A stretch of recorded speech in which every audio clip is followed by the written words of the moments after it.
please.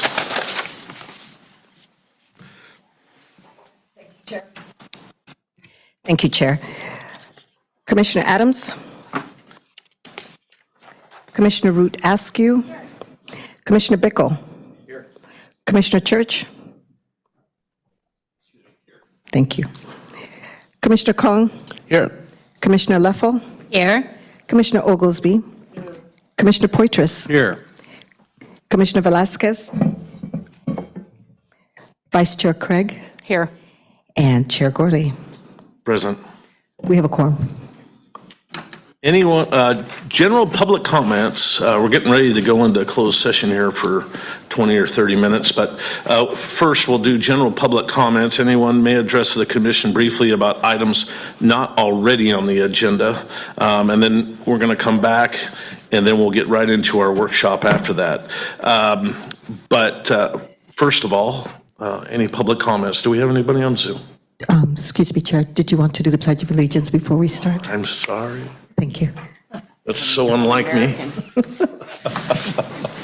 Listen to my voicemail, you know how American I am.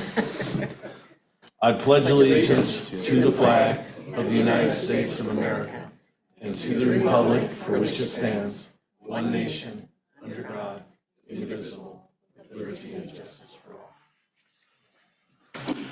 Thank you. You're welcome. Anyone from the public at this time? Chair, there are no hands raised on Zoom.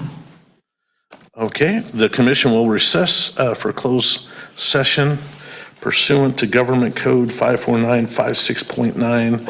The commission will confer with legal counsel regarding existing litigation, Monterey Peninsula Water Management District versus Local Agency Formation Commission of Monterey County. Thank you, we'll see you shortly.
Yeah, we had some good times out there. Then they build the bonfire.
I'm not pushing birthdays down this road.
We'll now reconvene on public agenda items. Roll call, please.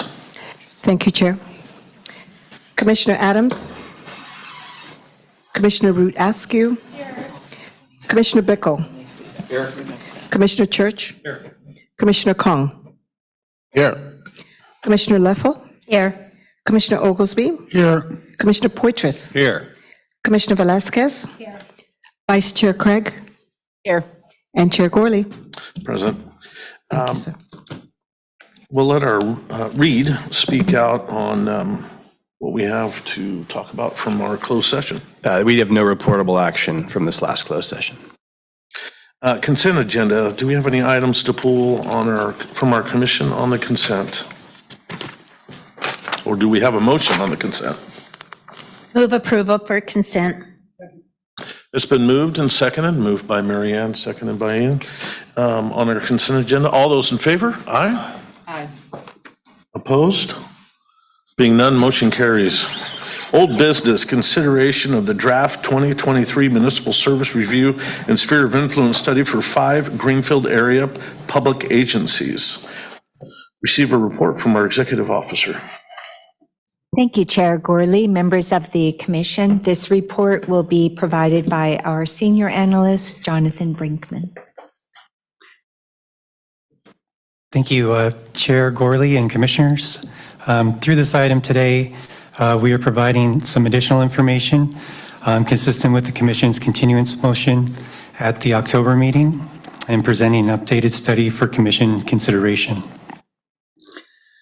So since our last meeting, staff has met with the County Health Department, Environmental Health Bureaus, Drinking Water Protection Services representative, and the Community Water Center representatives to discuss challenges and potential solutions to ensure access to clean drinking water in the areas west of the city of Greenfield. The county Drinking Water Protection Services regulates the water systems of different sizes between 2 to 199 connections throughout the county. And they are aware of the issues in this area west of Greenfield. In this area, there's 2 medium-sized systems with 15 or more connections, and they are currently meeting the drinking water standards. However, there are approximately 4 smaller systems with 2 to 14 connections and at least 7 individual wells that are not meeting the safe drinking water standards. And the primary groundwater contaminants in these areas are the nitrates and the 1,2,3 TCP, that's trichloropropane, that are groundwater contaminants. So what is being done in this area? In the short term, there's a free bottled water program that is run by a nonprofit. It's available to impacted residents with high nitrate levels in their wells. The program will transition to being run by the Community Water Center in March of 2024, and it will remain in place, but the eligibility will be for an income-based eligibility as well by those impacted with the nitrate levels. And the Community Water Center is also working to help improve the water quality for residents affected by 1,2,3 TCP. That's through a state-administered pilot program that would install a point-of-entry device that treats the water in the contaminated well before it enters into the house so that it improves the water quality in an individual household. So using both those programs, there's something in the short term that can help. In the intermediate to long term, through state funds, the Community Water Center is working to identify a permanent drinking water solution for these areas that are west of Greenfield. There are also state funds available to help with construction funding. And so a potential solution that could be a proposed expansion of the city of Greenfield water system to these areas. At this time, city staff has indicated that the city has a number of obligations, such as meeting the infrastructure and service needs of current city residents and planning for future development within the city. So these obligations currently take priority over this potential expansion of the city water system to the west. So if in the future the city is willing and able to extend water service to these areas, LAFCO's approval is required for such an out-of-agency service extension. And this has happened in the past, most recently in 2019, where the city of Greenfield submitted a proposal for extension of water services outside their boundaries. Want to also mention there's another process called a city sphere of influence amendment, but it would not be practical at this time, but may be appropriate in the long term. And then just to talk a little more about the disadvantaged unincorporated community that was discussed at the last meeting. So under the Cortese-Knox-Hertzberg Act, identifying areas as a disadvantaged unincorporated community provides for a greater level of consideration. In particular, under the Act, if a city proposes an annexation of more than 10 acres that is contiguous to a disadvantaged unincorporated community, LAFCO may not approve that annexation unless there's been an annexation application for that disadvantaged unincorporated community that's also been filed. So it gives a little more level of consideration for LAFCO of a disadvantaged unincorporated community in a future annexation if it's touching a DUC, a disadvantaged unincorporated community. Staff has reviewed the disadvantaged unincorporated community issue in this area. Just to note that this area west of the city is mostly agricultural, and it's interspersed with small clusters of housing and businesses. Sorry, just a moment. Staff has reviewed this area, and it meets the criteria for a disadvantaged unincorporated community in CKH. That means the income levels are less than 80% of state median household income, and there are 12 or more registered voters. Just want to note also, LAFCO has the ability to establish a local policy on disadvantaged unincorporated communities. Since we, as a LAFCO, don't have a local policy in this, the Cortese-Knox-Hertzberg Act definition is what we've relied on in this case. So we've identified this DUC to the west of the city. It's been updated in the report. We've also updated the report on issues of groundwater contamination, the regulatory framework, the potential drinking water solutions that I've just covered, and we've adjusted the recommendations based on a City of Greenfield comment to reflect that the 3 districts that are mentioned in the final recommendation, the Greenfield Cemetery District, Memorial District, and Public Recreation District, should fund the recommended feasibility study to evaluate the city district integration. So with that, that ends staff's presentation, and we're available for questions. Thank you. Do we have any questions on the dais? Seeing none, we'll open this up for public comment. Anyone from the public? Do we have anybody online? Come on up to the podium.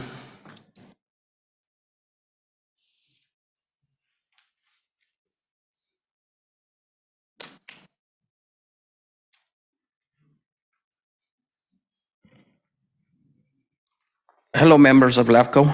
Welcome. My name is Saul Cardona, and I represent the community for safe and clean and affordable drinking water in the Greenfield, a newly formed group of residents who are getting organized for portable drinking water in our community. We appreciate LAFCO commissioners and staff revising the MSR to include the disadvantaged, underserved communities near Walnut Avenue and 12th and Pine, northwest of the city, Greenfield. The current lack of access to safety drinking water in this area and funding opportunities to address the problem. We look forward to work with the city and LAFCO to achieve a drinking water solution. Thank you for your time. Thank you.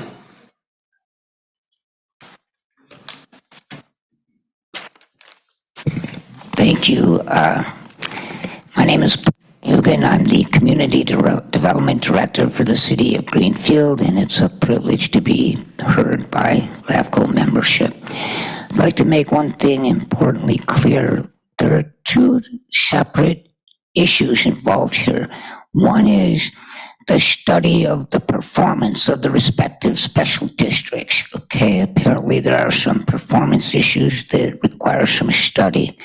We're entirely supportive of that effort in every way we can. It's noteworthy, however, that these special districts, of which there are 4, there are none in the city of Salinas, but there's 4 in Greenfield. Many of them predate incorporation of the city and were created before World War II. So we would urge in these studies that the true issues are actually studied. For example, the cemetery district created over 80 years ago, it stands to reason that they might run out of parking spaces at some point. So we're fully supportive of that effort. Secondly, for those of you who are aware of what happened in Flint, Michigan, not too long ago, when the entire water supply was contaminated due to a dispute between elected officials, like some of you and staff like us, the city of Greenfield cannot overstate the seriousness with which we take our responsibilities. When we talk about staying within our lane, we see our responsibilities as serving the people who live and reside in the city and the 560 business licensees who do business in the city and are attempting to earn a living. Accordingly, we prioritize our workload to protect the resources that are necessary to develop the 3 annexations that have already taken place in our city, some of which some of you may be familiar. For example, the Yanks Air Museum project, that might sound familiar for those of you who might go back 30 years. Hey, we're still working on that. In addition, we have approximately 200 acres of the South End annexation, both east and west of 101. And of course, the 150 residential units that are market rate units known as the Miramonte annexation. So consequently, I want to make it perfectly clear that at this time, the city of Greenfield is wholly uninterested in what amounts to a grant proposal. The CWC efforts is nothing more than a grant proposal for which the city has no intention to apply for a service extension for expanding westward of the city. Once the 400 acres are done, we're going to expand easterly. Thank you. Thank you. Anyone else from the public? Do we have anybody on our line? Chair, no hands are raised on Zoom. No other public comment? We'll bring this back to the dais. Do we have a motion for staff recommendation? Do we have any questions? What's the pleasure of the dais? Mary Ann? Chair, I have a question. So right now those properties are in the county, correct? And those properties are, how many? Total properties? I'll try to show a map here. Just one moment. I believe it's a dozen, but I think I made a note of 12 last time, but I wasn't sure. Is that about right? 12? It's showing, sorry. Trying to share the screen, but it's more than 3 properties. It's now the map is on screen. So this map was the new map included in the study, showing in the blue outlined areas the disadvantaged unincorporated community, and so it's the areas in yellow within the blue are showing the inhabited areas where there's residences or businesses, and the clear areas are just agricultural fields. So you can see roughly in those outlined blue areas what we're talking about west of the city. So do we know, has there been any discussion of the county to help the city with the financial piece of attaching these so that people could have what I think is a right, which is clean water?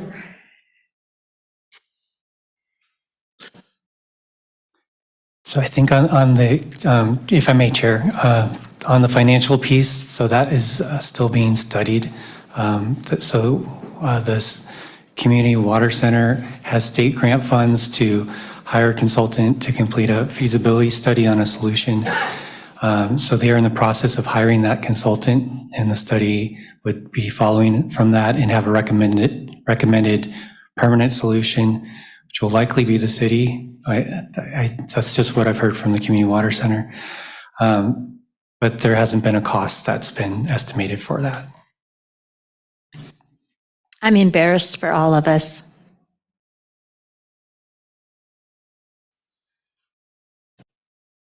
Supervisor Church? So as I look at these communities, sorry, kind of in between screens here, I don't know what I'm on.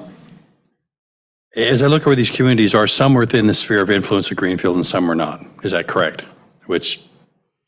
That's correct. Greenfield has made clear it's not interested in, or unable to do anything at this point. I do want to point out, just for a little point of information here, that, you know, I see on the report that bottled water is being provided to these residents.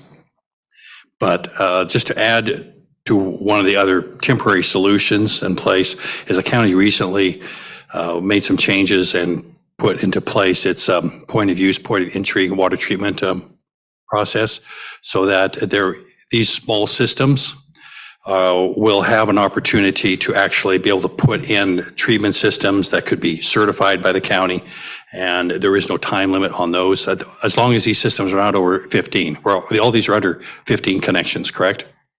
Because 15 to 199 is going to involve the state, and the state only wants you to use it for about 3 years. The county has put this in, so this, you know, it takes away some.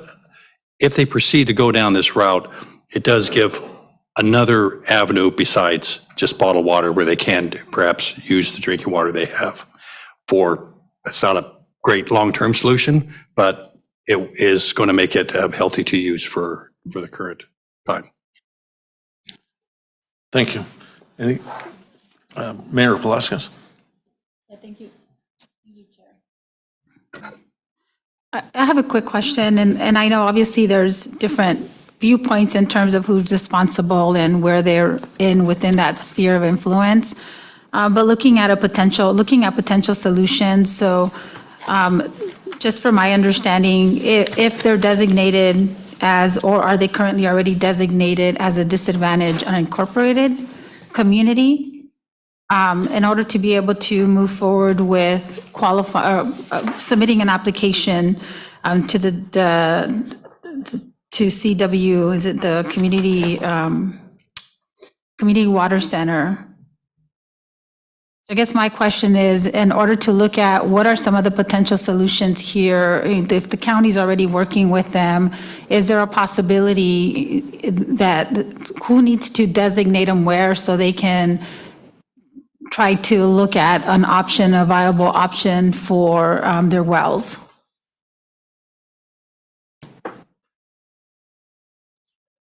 So what we've updated the study to say that this is a disadvantaged unincorporated community in LAFCO's view and LAFCO's identification of that. So that gives the DUC a greater level of consideration for any future annexations the city has that touches on to this identified unincorporated community. In terms of state funding, that's there's state funding that is available to support these access to a permanent drinking water solution. That is what the Community Water Center is working on, developing that feasibility study to identify a permanent solution. So I think in terms of what LAFCO is able to do for purposes of identifying the community, and if a application comes from the city to extend the service from the city to these areas, it requires a LAFCO approval, but it needs the willingness of the city and the property owners to move forward with that sort of solution.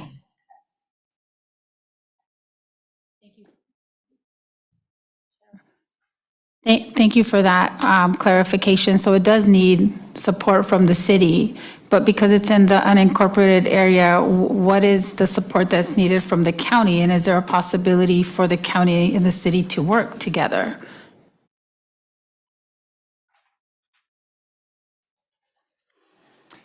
Yeah, so the county, as I mentioned, they regulate the water systems from 2 connections to 199 connections.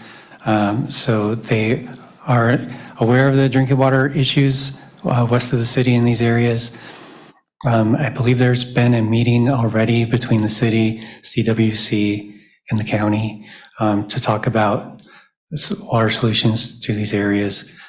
So I think the county is engaged in looking at solutions here. They've been part of that solution in 2019, where the city extended services to an area in its sphere of influence. on Apple Avenue. So I think there is awareness from the county, and the county is participating in these discussions. Thank you. Do we have any further discussion on the dais or in action?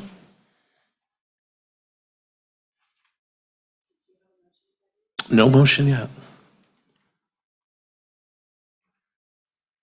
I'll move approval of our receiving the report from the executive director for our adopting a resolution for the Greenfield.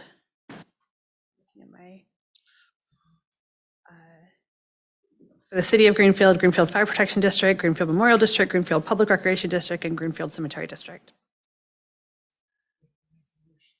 Sorry, with the resolution as attached in our staff report.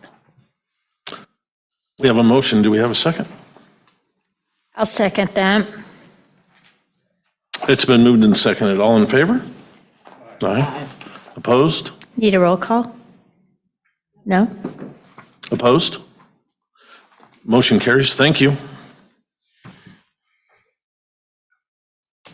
Just one question on that last agenda item.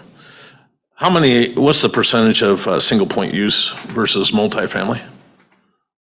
Are we considering, the testimony that we heard at the last meeting was mostly single point use, correct? Yes, yeah.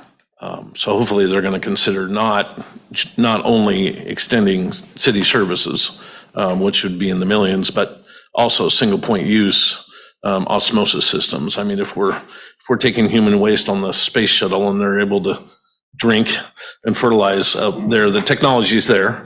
No doubt that we can't clean the water that they currently have. It's not a quantity issue, it's a quality issue of the water in the farm. So hopefully they're going after that issue, and that grant funding for disadvantaged households, that money has to be there. Anyway, we'll now move on to new business. Consider final annual audit report from fiscal year ending June 30, 2023. Recommended action. Receive executive officer's report. All right, thank you, Chair Gorley. Agenda item number 10 in your meeting packet includes an audit that has been prepared for the fiscal year ending June 2023. This report was prepared by Bianchi, Casavan, and Pope of Salinas. It has been reviewed with our Budget and Finance Committee this past November. And today, Ms. Karen Campbell is here representing her firm. She'll be presenting the report, and the recommended action is adoption of the final audit. Thank you. Welcome, Karen. Thank you. Welcome. Good afternoon, Chair Gorley and members of the Commission. I appreciate the opportunity to be here today to present the audit for the year ended June 30, 2023. As Executive Officer McKenna stated, I met recently with members of the Budget and Finance Committee, and we had a very detailed discussion of the audit report. I'm happy to be here to present the results of that discussion and topics. So first, I have a few brief comments that I'd like to share, and I'll be happy to respond to any questions. If anything arises that I'm not able to address today, I'll be happy to respond after this meeting. There are two tabs or sections in your tab 10. The first is the auditor's communications letter, and it's followed by the audited financial statements. The first short document, the auditor communications letter, is a customary and required a letter issued by all auditors at the conclusion of the audit. It serves as a tool for auditors to communicate certain key items to those charged with governance. Highlights from this letter include the fact that there were no difficulties encountered during the audit. There were no disagreements encountered during the audit. The audit was completed in a timely manner in accordance with the timeline that was discussed and planned. Management personnel and the accounting team were very helpful, prompt, and efficient. Overall, it was a very smooth and clean audit, and there's no separate management letter to present to this group. Moving on to the audited financial statements, that's the bigger portion in the tab 10. I just wanted to highlight a few things there. First, and most importantly, the audit opinion that is issued is what's deemed an unmodified or clean opinion. That's the highest level of assurance an auditor can give. Also included in our report towards the end on pages 45 and 46, you'll find the internal control over financial reporting and compliance. And the results of our testing disclose that there are no instances of non-compliance that need to be shared with this group. I'm going to stop for a minute and just see if anyone has any questions to this point. The dais, any questions? Sure, we'll hear from Mary Ann shortly. No? Chair of our Finance Committee, go ahead. All right. Honestly, I don't intend to go through the report page by page. Again, we had a very lively discussion when we met in November. And so I think we're all invested in the report and everybody's on the same page, literally. So we're Thank you. Yeah. We bring it back to the dais for questions and we'll open it up for public.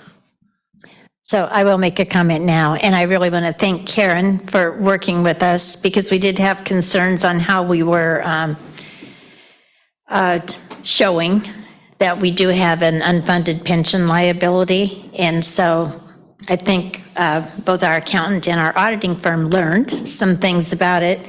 And they were able to accommodate us to our satisfaction for the Budget and Finance Committee by using footnotes on the issue. So it may be something that we all need a little more schooling on. But anyway, I do think that it's a good audit report. It's a clean audit report. And from Budget and Finance, we were appreciative of that. So thank you. Thank you. Any other questions? We'll open this up for public comment. Anybody from the public on this? Anybody on Zoom? Chair, no hands are raised on Zoom. Okay, bring it back for. I would move approval of the final annual audit. It's been moved by Mary Ann, seconded by Wendy for approval of our audit. All those in favor? Aye. Opposed? Being none, motion carries. Thank you. Number 11, proposed amendments to the LAFCO rules and regulations bylaws. I believe this has to do with a lot of Zoom meetings that have been going on that have been pirated lately, but we'll leave this up to the executive director. Right. Thank you again, Chair. Agenda item number 11 will be presented today by Jonathan Brinkman. Chair and Commissioners, this is an item, it's intended to provide tools to the Commission through updates in the bylaws to help maintain order during meetings and address any disruptions via Zoom or otherwise if they arise. We've consulted with the chair on this item. And just to go over what's being proposed in these bylaws, first would be a change from parliamentary procedures from Robert's Rules to Rosenberg's Rules of Order. Just a side note that Robert's Rules of Orders, the current revised version is 179 pages. Rosenberg's Rules of Order are 10 pages in length. And just to note that we're already using some of Rosenberg's Rules of Order in using consistently the three basic motions, procedure for resolving multiple motions on the floor, and prescribed role of the chair. So it may be an easy transition if the Commission approves these updates to the bylaws. As part of that recommendation, we're recommending that the Commission consider receiving a training from LAFCO General Counsel on the use of Rosenberg's Rules of Order at the next meeting. And then on the other update to the bylaws is to add a code of conduct and rules of decorum.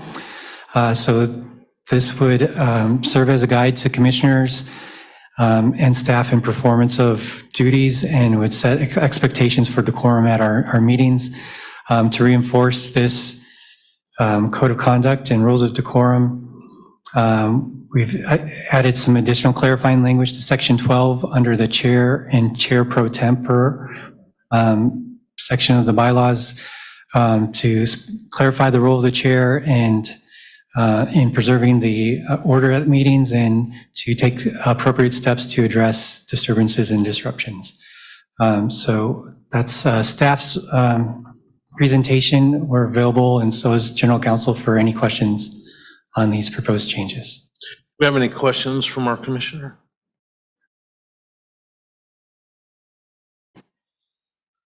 We'll go ahead and open this up for public comment. Anyone from the public on this? Do we have anybody on Zoom? Chair, no hands are raised on Zoom. I know that my little Robert's Rule of Orders little book is from, I think, 1986, maybe. So I've had it a while. It'd be great. Do they make a little book for Rosenberg's new one? That's what we could all have a copy at our next meeting when we have a presentation. That'd be great. Commissioner Church? I understand this is being used to handle problems that may come up from Zoom. I was kind of want to get a little clarification on how that would be resolved and with this adoption.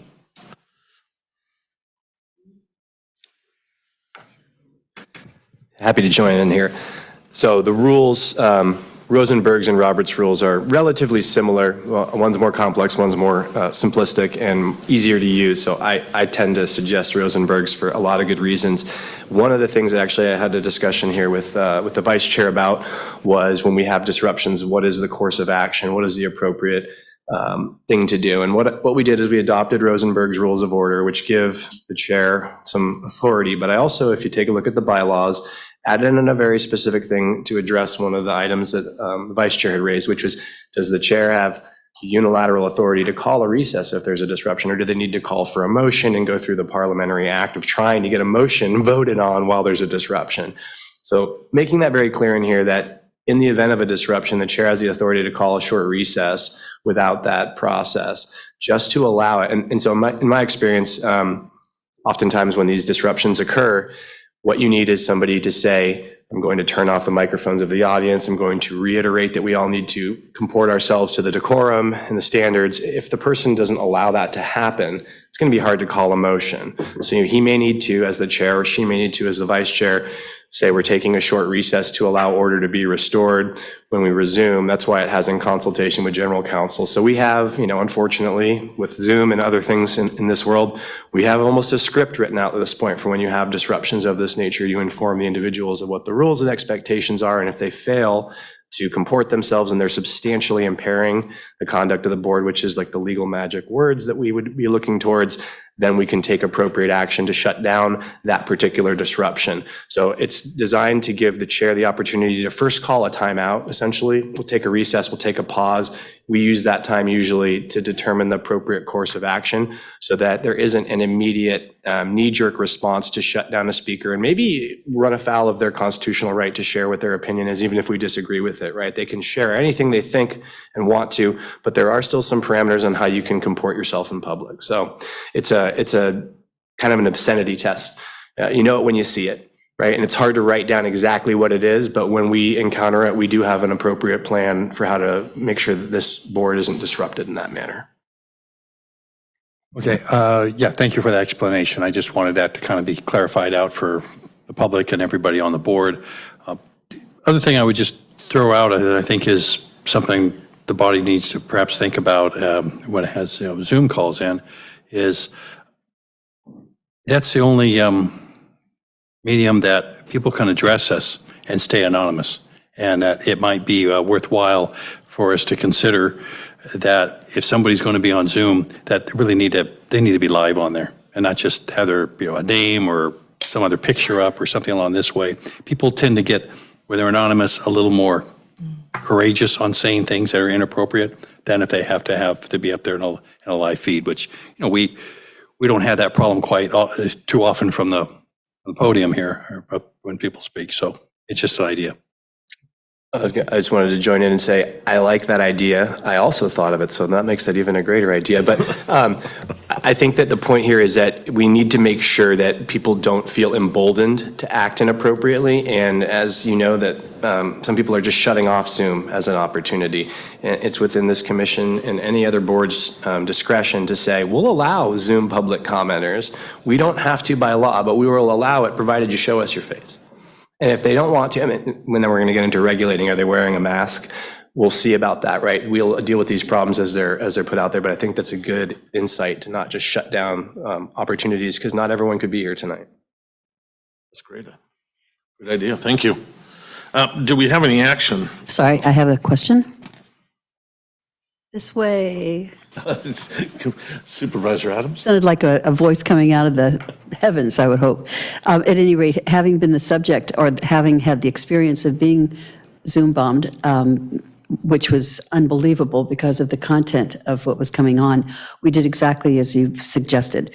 We quickly just turned everybody who didn't have their name or their picture up off. We just cut them off, and it stopped the problem that we were facing because I didn't want to have to stop the meeting and then reconvene at another time. So I think that's a very good solution. But I have a different question, actually. I wanted to ask if we were to choose to go with the Rosenberg bylaws or rules of order rather than Roberts, and it's not working for us. Can we switch back is one question, and then can we just do it back and forth from meeting to meeting? Do we need to declare at the beginning of the meeting which rules of order we're going to be following, or how does that work? This commission can certainly at any time via the same process change the bylaws to say something different, could adopt a different set of parliamentary rules. So it's really the decision of the commission. You wouldn't, I think, as a practical matter and in practice, want to be just vacillating between two types of rules. That would make it pretty difficult. My point. And then the final comment that I'll make, which is I'm sure I appreciate, not always consistent with all their things you may hear, but parliamentary procedure is about parliamentary procedure. It's about ensuring the process goes forward so everyone knows what to do. So to the extent that you get clarity in the process and you know clearly what staff should do, who voted which way, what items were being discussed, that's the intent of the parliamentary procedure. So when there's violations, yeah, there can be violations of those, but oftentimes the remedy is to just simply go back and just go through a process that, you know, it's just a matter of ensuring everyone gets to participate, notice the substantive due process elements. Thank you. And just a second point to that, it's my understanding that Rosenberg's Rules of Order is an abbreviated version of Robert's Rules of Order. So there aren't a lot of differentiations in policy between the two. It's just an abbreviated version. Thank you, Mayor. Mr. Chair. Yeah, I'll just go quick. I'm just wondering, why would we adopt the change before we took the training on it? And, you know, either or, and I understand how simple they are, 10 pages as opposed to the book. But I'm just wondering, why would we adopt them before we took training to see if that's what we wanted to do? I don't think there's anything to say there, except that's a good observation, putting the cart before the horse. We could easily delay action, I suppose, have the training, and then let the commission decide, having heard about the two types of options, which one they want to go forward with. Commissioner Leffel? That was actually what I was going to bring up, so we're good. Do we have a motion to continue this item? I would move that we continue the item to January. Second. It's been moved and seconded. All in favor? Aye. Opposed, being none, motion carries. Thank you. We'll now move on to a public hearing to consider proposed Castroville Community Services District minor sphere of influence amendment out of agency wastewater service extension for the existing buildings on the west side of Struve Road in the Moss Landing area, unincorporated Monterey County. Receive a staff report from the executive officer. Thank you, Chair. This is a public hearing item. Please reference agenda item number 12 in your meeting packet. The item will be presented today by Jonathan, and we do have here today General Manager Eric Tynan from the Castroville Community Services District. Welcome. So, Jonathan, thank you. Chair and Commissioners, today's item is a proposal from the Castroville Community Services District. They've requested a minor sphere of influence amendment and out-of-agency service extension for extension of wastewater service to a developed portion of a larger agricultural parcel. The site is approximately 1 mile north of Moss Landing, is on the west side of Struve Road. And the intent of this proposal is to provide a wastewater extension to an existing single-family residence and office located adjacent to the district's boundaries. The district has requested an easement from the property owners, who are Ortega Berry Farms, to relocate and maintain district wastewater facilities in the easement area. In exchange, the property owner requested a district wastewater service extension to its existing buildings that currently use on-site septic system. And the proposed LAFCO action would help respond to and address the district's immediate needs. And the sphere of influence amendment and out-of-agency service extension proposal area would be included in the future in a comprehensive annexation application from the district. And just a note on that there are land use safeguards in place to address any future growth-inducing potential for this application. So this application is intended to serve existing buildings only on the developed portion of the parcel. It's a 5.5 acre area, and the county zoning designations for the site are resource conservation in the coastal zone and coastal agricultural preserve in the coastal zone, which limit future property uses to agricultural support type uses. Any change in land use would be subject to the County of Monterey's discretionary approval process, and no such changes are contemplated at this time. And just to note that the property owner is currently on a septic system in general, moving from septic to a treated wastewater system avoids potential impacts to the groundwater resources by eliminating the use of that septic system. It would also could be a benefit to the property owner in the future should that septic system need to be replaced. It could be quite costly, so there's some benefits there to the property owner. But I want to mention Eric Tynan, General Manager, Castroville CSD, is here. And if the chair would like, he could also add some comments. Go ahead, welcome. Thank you, Chair Gourmet, Commissioners. One of the motivating factors for this is the existing lift station, sewer lift station, is in somebody's driveway. It has some heavy, we have to have these heavy plates over it to keep it, and they're buckling, and the edges of it are coming up. It's a hazard. This property is not going to be growing anymore. I mean, it's not going to be growth inducing. This is not a CEQA issue, but we're rebuilding the entire moss lining system. This is the only part that needs an annexation, but it would be very helpful for us, for the property owner. And it's also a lower spot. If you've been on Struve Road during the rain, water gets right up to where it floods into the lift station and causes where the regional pump station can't keep up. They had to get a special pumper out there this last rain and 2 weeks ago. So it's a win for getting off the septic. It's a win for protecting this guy's property rights and for allowing us to improve the system. We are applying for a grant right now for all this work, and they won't proceed forward with it until we show that we own an easement on the property. Okay, great, thank you. Do we have any questions on the dais for this item? This is a public hearing. Anyone from the public? Do we have anybody on Zoom? Chair, no hands are raised on Zoom. Okay, we'll go ahead and thank you, sir. Thank you much. Go ahead and bring this back to the dais. Do we have a motion? I'll make a motion to approve the resolution. Second. It's been moved by Supervisor Church. Commissioner Leffel was our second. All those in favor? Aye. Opposed? Seeing none, motion carries. Thank you. Executive Officer Communications. Thank you. We have none. Okay, commissioner comments? Seeing none, we're going to move right on to continuing our workshop regarding LAFCO policies implementation practices for ag preservation and mitigation. Receive any updated new information from LAFCO staff and legal counsel. Thank you, Chair.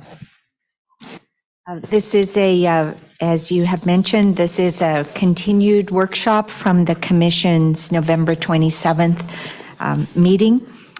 To begin with, today you'll be receiving a report from our LAFCO staff, Darren McBain, and also from our General Counsel.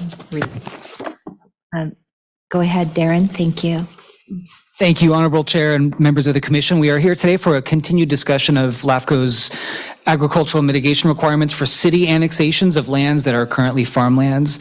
The basic approach and concept that staff has been recommending is to keep the current policy, the adopted policy from 2010 as it is, but to develop a set of written policy implementation guidelines to provide more clarity and certainty going forward on specific ag mitigation requirements for future proposals. The intention is for these guidelines to be probably 1 to 2 pages of simple, straightforward statements providing guidance on what LAFCO would require with regard to when ag mitigation should occur, what that mitigation should look like, in what general vicinity should conservation easements be placed if they are being proposed, how much mitigation should be required, and what sorts of exceptions should apply. Staff has some recommendations for each of these decision points. Jonathan, slide there. Alex, could you please load the slides? Thank you. If you can give us just a moment, we'll let the slides get caught up. Staff does have some recommendations for each of these decision points that would go into the guidelines. Staff is recommending that the ag mitigation should generally be provided as conservation easements, but with an option also available for payment of in lieu fees. Next slide. Staff is recommending that mitigation should generally be provided in the same community where the annexation is occurring to the extent possible. Staff is recommending that mitigation should be at no less than a 1-to-1 ratio on comparable farmland, although the Commission would always have the discretion to require more than 1-to-1 based on circumstances or locations of where the mitigation is occurring.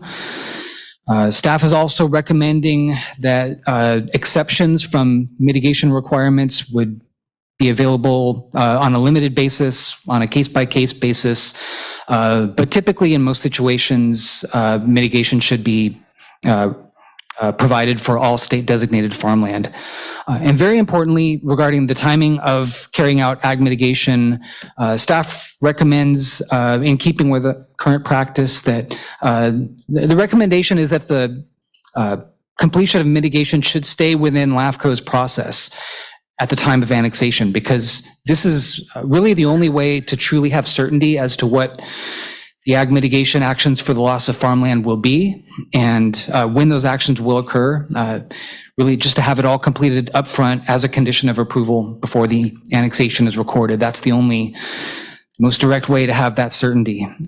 However, we have all heard, and staff understands very importantly, that the concern that for very large annexations, the financial costs could be $5, $10, $15 million of mitigating conversion of several hundred acres of farmland, and paying that full cost all at once. Maybe this is more than a property owner or developer can reasonably be expected to put up upfront at the annexation stage. So how do we address that concern? Well, one option would be for LAFCO to approve city expansion proposals in phases of 5 to 7 years of development land. So have annexations be approved kind of in smaller chunks as provided for in LAFCO's adopted phasing policy. Other possible approaches could be available though. Since last Monday, staff and council have discussed some other possible mechanisms and considerations that could help alleviate this cost concern and help annexations be able to move forward efficiently as possible. And I I believe our general counsel was at this point going to have some remarks or some additional kind of context and background to add here at this point. So I will turn it over to our general counsel. Thank you, Darren. Last time we were here, I was asked by this commission to look into some legal options that would exist, if any, to address that need to structure the timing of ag mitigation in a way that gave more flexibility to developers. I think that's kind of how I summarize the assignment. And so I'll break down my findings, kind of moving through some of the options that I see available for the commission to consider today and in the future as well. And I'll start with where we are today, which is the practice and the kind of de facto policy practice here has been to require the ag mitigation be satisfied before this staff agency would record that certificate, right? And that would eventually, or effectively prohibit the land from being annexed in until the ag mitigation had been achieved. And as Darren just noted, we wanted to see what is available to both allow LAFCO to maintain certainty regarding ag mitigation, but to open the door for developers, whether it's financing or other arrangements need to be made to allow projects to proceed. So starting at the beginning, there's always no change. You could always take this existing structure and say we're going to require 100% of the ag mitigation to occur before we record the certificate. But we also did some research to try to look past that because we heard that that was not satisfactory, right? We can't just stay where we are. That's why we're here today. So one option that did bubble up to the surface is to taking an approach to phasing the recordation of the certificates. So for example, somebody comes in and they say, I want to annex in a very large project, call it 500 acres. It would not be feasible at this time to satisfy the ag mitigation because the financing costs are too high. And we do have an example of something similar to this approach that came out of Southern California, which is how it came to our attention. And what essentially occurred is an applicant came in and LAFCO said, indeed, we will take a certificate and we will record it to allow essentially the first phase of the project to go forward. So even though I'm referring to it as phasings, you should recognize that the application was for one project. And they broke off a piece of that and said, here's a certificate of completion, and they recorded it. And those acres were allowed to be annexed in at that time. But they also said that in order for you to get the remainder recorded, what we'll need to do is see that ag mitigation at that time in the future. And they had a certain, and it wasn't ag mitigation. I'm saying it's ag mitigation because that's our example. But in that case, they said we need to see something in the future. And when we do, then we will allow you to come back, show that to our staff, and then this other half of the certificate would be recorded and the full amount of the land would be annexed in. So effectively, the applicant only had to make one proposal, one application, one project, but the recordation of the land came in stages. And the way that we arrive at that is a provision of the Knox, I'm going to mispronounce it, CKH. I'm not going to do that to myself. It does provide this commission with a process that you're familiar with at this time, which is an extension. And what it says under that code section is that you may grant an extension in time as is reasonable in the commission's opinion to allow the satisfaction of the condition. So what could occur is you could say today, if you have a 500-acre project, but you could only get half of the ag mitigation, today we will record 250 acres, and you will have obviously satisfied the ag mitigation that is tied to that 250. The future 250 will be recorded, and we can grant extensions as this commission under its jurisdiction to say 10, 15, 20, 30, 40 years time. And staff can have to monitor that project. But it does allow for somebody to say, I came in, I had one application, I had one big package, and I was able to proceed. It wasn't required the totality of that project to be financed up front. So that was one of the alternatives that we explored as a potential. I like it because it provides LAFCO with what it currently has, which is absolute certainty, right? There's no potential for a change or for something to not come to pass. Now, granted, I should say that perhaps they don't ever get that ag mitigation done, and they wouldn't get the entitlement to the remainder to be recorded and to be annexed in. But if the issue that's been identified is we need to break up the mitigation, this would effectively break it up, whether it's financially in terms of paying in lieu fees or recording different amounts of set aside land at different times, depending on what's available in the market. So that was the big ticket item that I feel like could work for this commission if the developers were interested in it, because it provides the commission with what we have today, which is certainty as to the ag mitigation that's being negotiated and asked for. You get what you have bargained for in that arrangement. So that was the my main recommendation, is to consider that and to explore that further. If that's interesting and that's something that this commission wants to explore, we'd have to do a little bit more staff work to put together the documentation necessary to support that process, but it would be worthy, and it feels like it's achievable to us.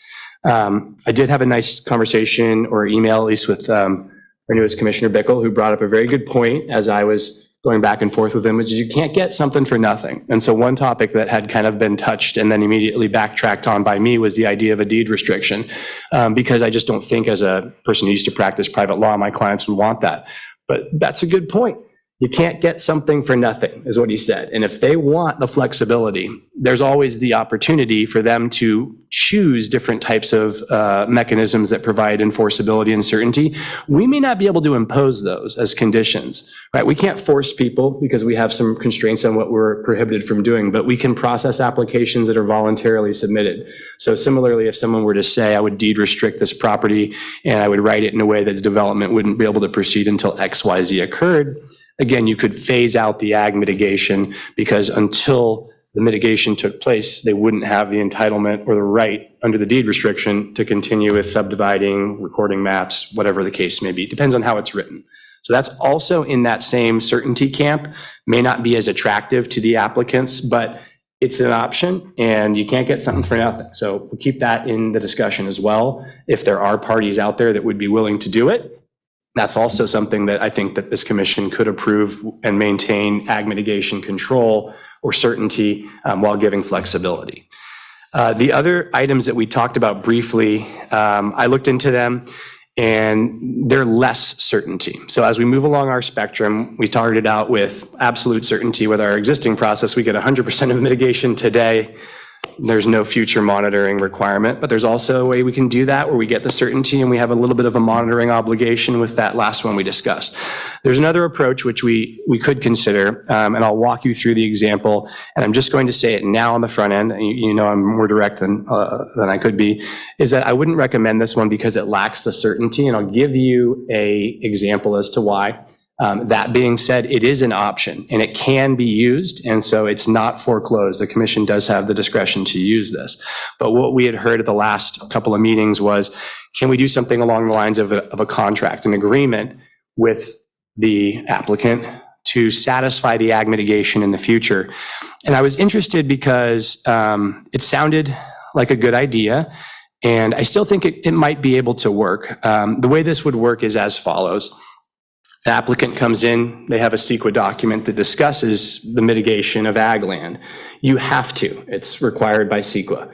And they need to have legitimate analysis in that CEQA document. They need to look at legitimate mitigation, and if they're going to be alternative sources, they would have to provide a legitimate assortment of options and the analysis that CEQA requires to support it. If this body then accepted that, we could simply trust that they will follow the CEQA document in the future and let the CEQA document be the guide for future development. You could also put up not just a CEQA document itself, but we could have a side agreement between the commission and the applicant that says, essentially, this is an ag mitigation agreement per this CEQA document. This is the mitigation that's going to occur, and we have a contract to that effect. That gives us kind of continuing jurisdiction, if you will, over that topic. The issue is, what is the enforceability and what is the risk associated with it? And so the risk is that obviously somebody isn't going to follow their promise and we're in an enforcement position. What does that look like? So I'm going to use a specific project example because this actually happened here to this commission in the past, and it's a very interesting story. And about, I apologize for Mayor Craig, this does involve her client, or I mean, her appointing authority, I should say. But in 2010, the city of Salinas came to LAFCO with a project to bring in what was called the Unicool property, and it was about 250-something acres was going to come in, and in exchange for that, there was going to be a deeding of about 180-acre ranch to the Ag Land Trust. The Ag Land Trust was going to take that in fee and use it going forward to ensure sustainable agriculture. And so that CEQA document analyzed that exact mitigation. This property will be deeded over to the Ag Land Trust. It came to this commission. This commission looked at that and said, that sounds fantastic. It was actually lauded at the time as one of the more forward-thinking and big ticket mitigations. So this commission said, absolutely, gave it the approval and recorded the certificate that allowed that property to be annexed in. That was in 2010. So the ag mitigation did not get achieved before the certificate was recorded. 2016 comes around and the developer gets in touch with the city and they rescind that condition. And that resulted in a lawsuit where the Ag Land Trust filed the suit against the city of Salinas and the developer and won, and was able to successfully compel the city and the developer to turn that property over, to deed it to the Ag Land Trust, and there was attorney's fees and costs involved, I'm sure, as well. But the reason I bring that up is because it is a contract, it is enforceable, but if somebody decides they're not going to follow it, it took a motivated, funded litigant, and I don't know how frequently the Ag Land Trust has, the interest in litigating this topic, but I imagine because it was a deeding of a property versus an easement dedication, probably more of an interest for them to obtain compliance and get that particular condition satisfied. But that's the risk that's associated with going forward with either just trusting a CEQA document or trusting a side agreement, is that the people involved may change, right? There's new politicians from 2010 to 2016. There's new project developers. There's new staff members. Not everybody is on the same page as to what happened and what the expectation was. Now, in that case, the case was resolved and the mitigation occurred. And so that's a positive end of the day result, but it may not have gone that way, is what I would say, is litigation is full of risk. So you can take that approach. It is an option, but we have, kind of in our rearview mirror, a pretty poignant example of that type of thing unraveling. So if that was to occur, what I would say is you could do it legally too. So if we had an agreement that said we're going to follow CEQA, there is a process by which a city or a developer can go get an addendum or do a second EIR to remove the mitigation. There can be statements of overriding considerations adopted by the agency to remove the mitigation. So even though you may have a contract, what if the agency removes that requirement? And then what can LAFCO do? Because at that point, the ship has sailed. There's only one ticket for us, which is to record the certificate or not. And so I bring that to you because there are good actors out there who you can partner with and trust, and I'm sure you will encounter them in the community, but sometimes it's not about nefariousness or malfeasance. Sometimes things just go sideways. And whether it was the project, the person who was behind the project bailed and went to a different place, and now the project doesn't pencil out, that can happen too. And when it does, what's the end result? And the end result in that case was litigation. So that is an option. You could structure an agreement, and then you would, if you're going to take that route, I would suggest consider doing things that account for those risks, because it's expensive to litigate. So if you're going to have somebody who's going to make an agreement, perhaps they should post a bond in order to make sure that if you do have to litigate, you have a source of money to do that. And then once it's all satisfied, you could release it. There's different ways to deal with that risk, but I wanted to identify it as risk because it had been very clearly in the hot seat not that long ago.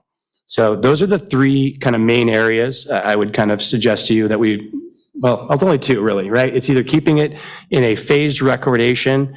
We could keep our status quo, which I hear the commission doesn't want to do. There's phased recordation of those certificates, which just seems to get to where we're trying to go and gives flexibility. And then that has the best risk profile for the commission.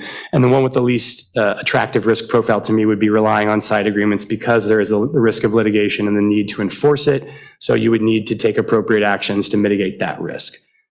That being said, I will turn it back over to staff or to the commission for questions. Happy to answer. The dais, questions? Supervisor Wendy? I I'd just be curious to hear from our executive director what the thinking is, given the feedback from council. It's interesting. Thank you for the options. I think these are something to think about. Yes, through the chair, yes, we appreciated learning more about this option over the past few days here. And I do think it's a viable option for the commission.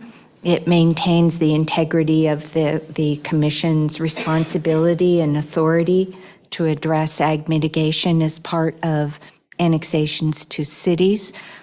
The option of phasing in the recording of the annexation documents, that's called certificates of completion, does respond very clearly to one of the loudest concerns that we've heard from our Salinas Valley cities and developers, and that is for very large annexations, that if those annexations are completed in one action, that the resulting ag mitigation price tag is also very high. And so, so I think that the option of phasing in, approving the annexation in its entirety, but phasing in the recording of the annexations tied to perhaps future final maps could work very well. And it would allow then a down payment to be provided before the first item or before the first recordation action occurs, so that there's a start towards mitigation, and then the remainder of it could be implemented over time. I think that it would also be accompanied by, I'm imagining, that it would be accompanied by a deed restriction to note on the title of the property that this project, that the annexation is going to be phased in terms of its own implementation, and that the ag mitigation would also be phased in. It also allows LAFCO to continue to adhere to its own standards for ag mitigation. The policy implementation guidelines that you're looking at today really would apply then whether the ag mitigation is carried out in its entirety before the annexation is recorded, or whether that's phased in. But it is a very useful tool. I think, again, it would only be applicable to those very large annexations that we get occasionally, such as the Miramonte project in the past, but more importantly, I think for Vista Lucia project in the future for the city of Gonzales, where such annexations far exceed the 5 to 7 year timeline of one of your commission's adopted policies. So I think that the smaller annexations would continue to meet their full mitigation, full ag mitigation prior to recordation of one certificate of completion, but that the larger ones could have this phased in approach. Okay, I want to open this up for public comment before we get back into our commissioner workshop. I'll go ahead and open it up for public comment now. Go ahead, anybody from the audience or on Zoom, 3 minutes. Go ahead and come on up to the podium, please. Thank you. Paul Wood, City Manager, City of Greenfield. I want to thank Chair and Commissioners for allowing me this time. General Counsel, I think, hit the nail on the head squarely. The issues of these larger annexations kind of muddies all the waters, and it makes a lot of things unworkable. He has come back with options. Those options address issues of both LAFCO and the cities. I'm not sure what the right answer is, but if I were to go through these 6 items that you guys are considering, the City of Greenfield agrees with two of them, agrees with staff, as well as the letter that the city of Gonzales sent. The ratio, 1-to-1, and the land subject, the prime, unique, and important lands, we agree on that. But it starts to fall apart, gets sticky after that. If we say that 1-to-1 is the appropriate ratio, what do we do with exemptions? Because if we say that we do exemptions, well, then the net result is probably going to be something less than 1-to-1. Is that okay? I don't know. That's up for you guys to decide. But we need to keep that at the top of our mind. And the analysis, and why I say the council hit it on the head, is that's the kind of analysis we need to do with the exemption issue. Where do we get these mitigating properties from? Because I also believe that we should, I generally agree with staff again on the fact that the mitigating properties should be located around the areas, and that seems makes a lot of sense. Problem is, south of Gonzales, the forebay and the upper valley aquifers are kind of generally deemed to be sustainable, yet north of Gonzales, there's lots of places that are not sustainable. And so when you talk about the water impacts and trying to, if someone who is on the east side is trying to develop over there, and they've got property that, golly, maybe even recently has to be fallowed because of mitigations related to groundwater, do they have to find a piece of property that has sustainable water? And if it does, where's it going to be? Same thing holds for the 180-400 and such. So I think the same type of analysis needs to be done with all of these issues. So at the end of the day, we agree with the 2C and 4, but I think we really need to get some additional discussion going related to these other 4 items, and maybe that's a subcommittee.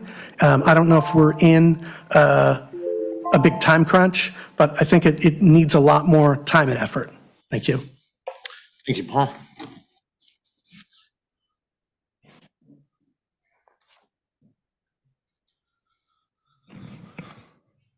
Mr. Chairman, I'm Mark Del Piero. I'm here on behalf of the Ag Land Trust. First of all, I'm sure that everybody will be pleased to know that at 6:15 last Friday, the California Department of Conservation and the Sustainable Agricultural Land Program, the governor's office, announced recommendations for approval of $10.5 million to the Ag Land Trust for the acquisition of 800 acres of prime farmland conservation easements. That decision will be rendered finally on the 14th of December in about a week and a half. And so there'll be 800 acres of prime farmland in the Salinas Valley that, contrary to some other folks' statements, will be permanently preserved, and those applications were filed in June. So it didn't take a very long time for us to secure that over $10 million. Additionally, the state gave us $250,000 in grants, separate grant, to increase our staffing because we're so busy in the Salinas Valley helping folks to secure conservation easements on their property. General Counsel for LAFCO has offered and valuable recommendation in terms of his number 1 recommendation.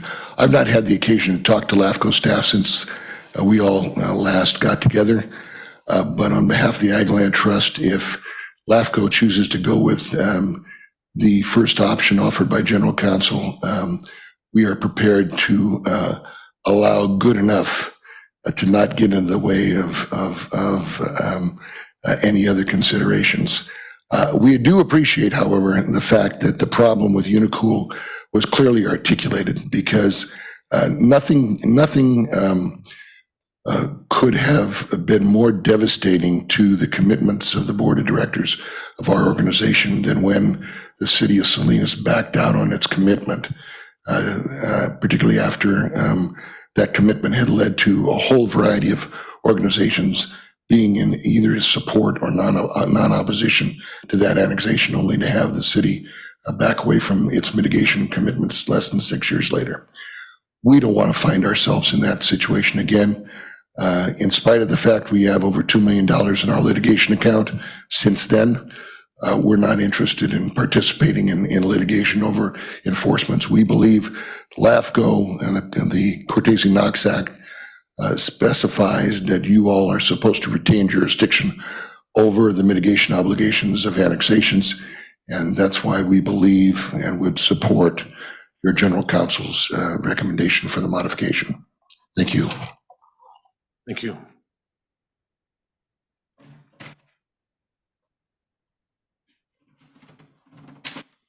Mr. Fano, welcome. Hi, everybody. Excuse my voice. My name is Tom Fano, and I am one of the co-owners of the 772 parcel that's under discussion here outside of Gonzales. And my great-grandfather, Nels Fano, bought land around Gonzales and around Salinas at the turn of the century.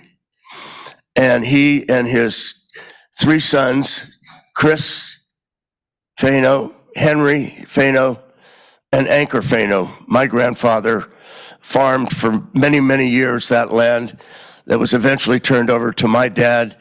And then ultimately, when he passed away, suddenly we were fortunate enough to run into the Costa family, who have continued to be great stewards of managing our farm. So years ago, as our family got bigger, we realized that it was going to be difficult. There were so many owners for us to continue to operate a family-run farm. So we entertained some developers, a couple of them, and finally we hit on one, Pembroke, who we felt had the same ethical values that we did, that they were honest, they wouldn't take shortcuts, and if they gave you their word, they were good for it. And they have been very true to all of that, especially about the not taking any shortcuts. It's been 20 years that we've been at this. So it's taking from a different perspective why we feel that the Vista Lucia is critically important to Monterey County and specifically to Gonzales. What we have in Monterey County, we have beautiful weather. We have some of the most fertile land in America, if not the world. And we've got proximity to the ocean. And we have a group of the best farmers in the world that manage our farms and have created the iconic situation that we have in the Salinas Valley, where we provide during April through November 80 to 85% of the vegetables that are consumed in North America, the United States and Canada. So we understand what an important role we play in that. We are, however, we want to find a reasonable approach to solving all the things that we're talking about here today. We think that we need to keep the development viable. We need it viable because we're going to provide 1,100 affordable housing units in Gonzales. We're going to provide another 2,200 homes in Gonzales. We're going to provide 3 schools. And with that, I'm seeing I'm being yanked. But anyway, we appreciate the reasonableness of your approach, which, if I understood the Greek that I was listening to, that we're going to find a way to get this done. Thank you. Thank you.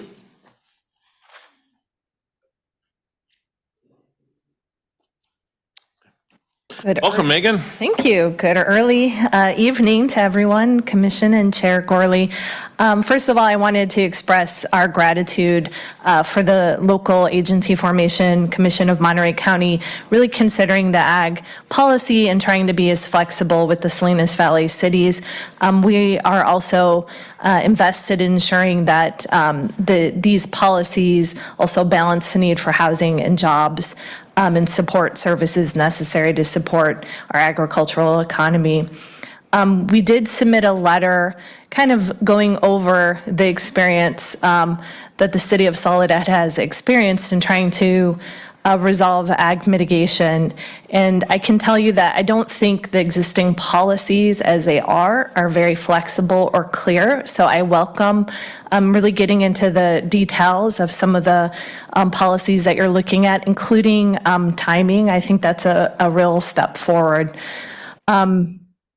I don't want to go into a lot of details about Miramonte because I feel like we're at a crossroads, and it feels to me that LAFCO is looking at moving forward and providing a lot more flexibility.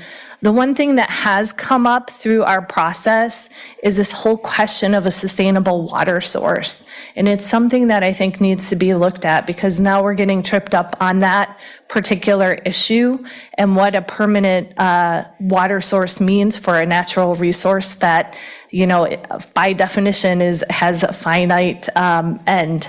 So I do think that that's something that needs to be adhered to. In the meantime, I think LAFCO really needs to make sure that these policies do create a balance. We all, the Salinas Valley cities, have RENA goals that we have to meet. And I can tell you, in the city of Soledad, if we do not move forward with Miramonte, we will not be able to meet our RENA goals. Miramonte will, in this cycle, will result in 134 very low and low housing units and 179 moderate housing units. This is because the city has an inclusionary housing ordinance. And Miramonte, like other annexations in the Salinas Valley, will add units to a critically low supply of housing in the county and help address overcrowding. The city of Soledad, at 7,704 units per square mile, is the densest city in the county, and we need the land to provide these units. And I just want to mention that South County and City of Soledad represent the best source for middle-class housing in all of the county.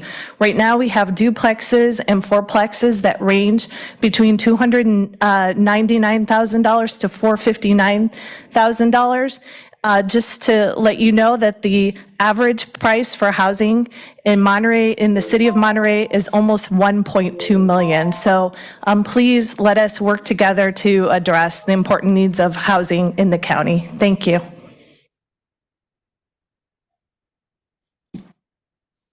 Good afternoon. Good afternoon. Lisa Brinton, Community Development Director for the City of Salinas. I too want to thank the Commission for continuing this conversation. And I really want to emphasize that what we're seeking as Salinas Valley cities is clarity and some decision making that's going to give us some guidance, that's objective criteria that we will then be able to follow and hopefully create a win-win situation when we come before you with annexation applications. And really optimistic to hear some of the options that were put forward this afternoon regarding timing of implementation. I'm very open to that, but again, encourage you to make sure they're objective parameters. Okay, what is the definition of large versus definition of small? So that it's very clear when this flexibility would apply. In terms of discussion area 2A, again, we think there should be flexibility. We encourage an easement be the first option that be pursued, but after good faith effort, which should be defined, what that entails for the commission, what they would want to see, the flexibility of paying an in lieu fee.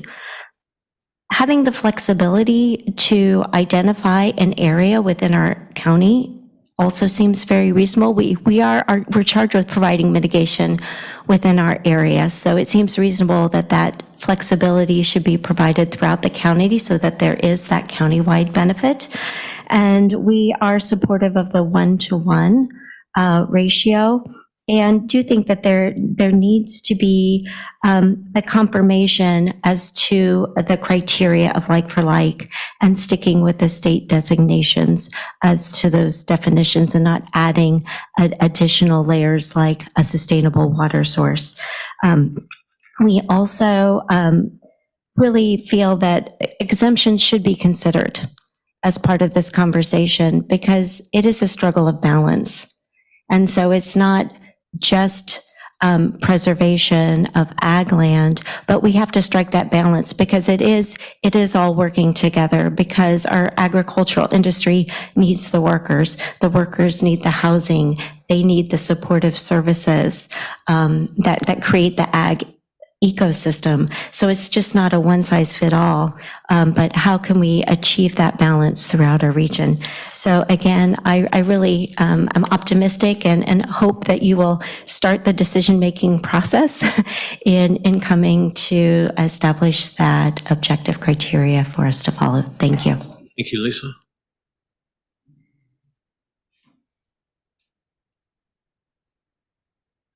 Thank you. Tavin Kinnison Brown, Community Development Director, City of Gonzales. The approach you discussed and laid out, Mr. Gallagher, sounds positive, phased certificates. But I believe there might really be the need for a subcommittee here to discuss some of these things, because the city of Gonzales, when we come forward, it's going to be in the context of our ordinance that we have built in ag mitigation. It's going to be consistent with general plan and specific plans. It's going to be consistent with a bunch of documents where we record our approach, and it's completely transparent on how we want to implement agricultural mitigation. So because the city has an ordinance with options on mitigation, here's where I wonder about this phased approach is, would a phased certificate still require approval by the executive officer, or would the city, be accountable and allowed to administer ag mitigation, but yet still not quite incorporated? So I don't quite get that, and I think there's a lot of things that are going to talk about timing and flexibility. But when we come, we're going to have a whole package. And then if we entertain a new flexible tool that may be here with phased certificates, is it, it's going to be agricultural mitigation by whose criteria, what satisfies it? And we're going to lay it out how it's going to be in our documents, but I think that bears a select subcommittee, of which timing and flexibility and all those things can come back to the committee. Also to mirror, I did all that in 15 seconds. That was great. And to mirror previous cities here is, as we approach and get our 6-cycle housing elements moving here, our 6-cycle housing element and its success is entirely dependent on what we can do and have targeted in our sphere areas. Because as I've said before, our city is built out. It's not that we have an extra 20 acres that looks difficult up against a hill that we could build on. It's not like I've got a missing parcel that's just too expensive. Well, I've got 138 acres we're trying to work on pretty hard. But we just don't have the land. And with the 15-year, 20-year effort here at our specific plans, which are comprehensive development proposals for the mix of uses and community health, I think we also were given higher RENA numbers because it looked like we were going to be successful there to actuate on our sphere of influence, which grew 10 years ago. We're heading east.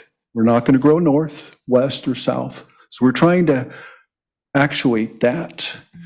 And if I don't have a housing element that's actionable and something that we can demonstrate, I believe the state even has resources to say, you don't have a valid housing element because there's no way to implement it. And without having a valid housing element, that ties to different grants and monies and other things at the state. And so all this is linked. But the city has proceeded in good faith with the MOU that we negotiated in the direction of travel. We went out and adopted an ordinance for resource mitigation, and we hope to be able to use that on our terms. Thank you. Thank you, Tavern. We have a hand up on Zoom, I believe, correct? Yes, Chair. Would Janet Brennan please unmute yourself and begin your comment? Thank you, Chair and members of the Commission. I speak in support of Landwatch's letter and the LAFCO staff position. The issue of mitigating loss of ag land is more related to urban sprawl and planning for single-family residential units and failure to meet the needs of local residents. There are currently over 20,000 residential units that have been approved and are unconstructed in Monterey County. So the issue is not really one of finding ag land to mitigate. It's really an issue of good planning and planning for our local needs with more compact, higher density development. And that in turn reduces the need for mitigation of the loss of agricultural land. So thank you for your time and attention to these issues. Thank you. Anyone else on Zoom? Yes, Catherine Avila, would you please unmute yourself and begin your comment? Hang on, Glenn. Good afternoon, everyone. I would like to speak specifically to the topic of exemptions. I know that staff is proposing that exemptions be considered on a case-by-case basis. And I'd urge the commission to consider establishing some specific exceptions, particularly of concern may be affordable housing, it may be agricultural processing or related support facilities, or farm worker housing. So I'd like to ask for your consideration of those specific exemptions when we're developing anything, especially housing. Certainty up front of what path we face is very, very important to success or potentially to our decision to not move forward altogether. Considering things case by case lends a lot of uncertainty, a lot of time, and a lot of cost. And I think there's a handful of exemptions that a lot of folks could get behind now, and we should just declare them as such if those are things we can agree on. So thank you for your time and consideration. Thank you, Catherine.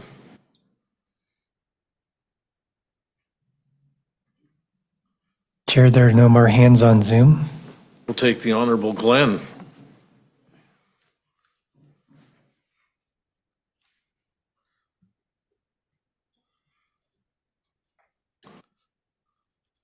Mr. Chairman, members of the commission. Welcome. I don't think you wanted me to speak, but that's okay. Yeah, I'm Glenn Pace. I'm a manager of Pembroke Development. I just want to clarify a few facts based on comments that were raised last week pertaining to the provision of affordable housing at Vista Lucia. I think that's important. Since they use the exact same base product, which is land, as much as we may want to, we cannot separate the ag mitigation policy from the need for housing, including affordable housing. Therefore, the current ag mitigation policy would clearly restrict the development of housing in Gonzales. In looking at the total of Vista Lucia, which has 3,498 planned residential units. Thank you. I couldn't hear you. Oh, I'm sorry. Did the rest of you hear me? You sure you don't want me to repeat it? Oh, my time is running. Of that 3,498, over 1,000 of those units are affordable units across the four categories of affordability. That's over 30% of the units are going to be affordable in Vista Lucia. Vista Lucia also represents, the affordable units represent 83% of the total arena allocations for the city of Gonzales. So what Tavin says is correct. They need land. We're planning to donate 20 acres for the construction of 422 rental units for very low and very low residents. Also, based on our design concept, we do not anticipate that Any of our lots in Vista Lucia will accommodate large custom homes as mentioned in the meeting last week. Now, that's the total project. Now look at the first 10 of the map we have submitted to the city of Gonzales, 1,247 residential units. Of that land, 12 acres that we, in conjunction with the Pano family, are donating to the Gonzales Unified School District for a new elementary school. 10 acres in that first map will be given free of clear to a qualified nonprofit builder or to the city of Gonzales for 211 rental units for low and very low category. Of the total 1,247 units in the first map, 455 will be attached for rent units, and 296 which will be medium density detached units available for rent or for sale or purchase by the various categories. That means in the first map, which we've already submitted to the city, over 751 units, that's 60% of the total, will be available to meet the needs of the 4 categories of affordability. Am I done? That's it, Glenn. Thank you. I need to learn to talk faster. That's the problem. Thank you, Glenn. Thank you. Mike, welcome. Good evening, Commissioners. Mike Novo with the Ag Land Trust. I didn't mean to talk tonight, but I heard discussion about exemptions, and I'm really supportive of the idea from some of the cities for a subcommittee, because I'd like to be able to explain why exemptions are actually problematic under the California Environmental Quality Act for both the developer and the cities. So I hope the Commission will take those recommendations for a subcommittee and move forward with that so we can have some more discussions. As Mark said, we're very supportive of the phased approach. Thank you.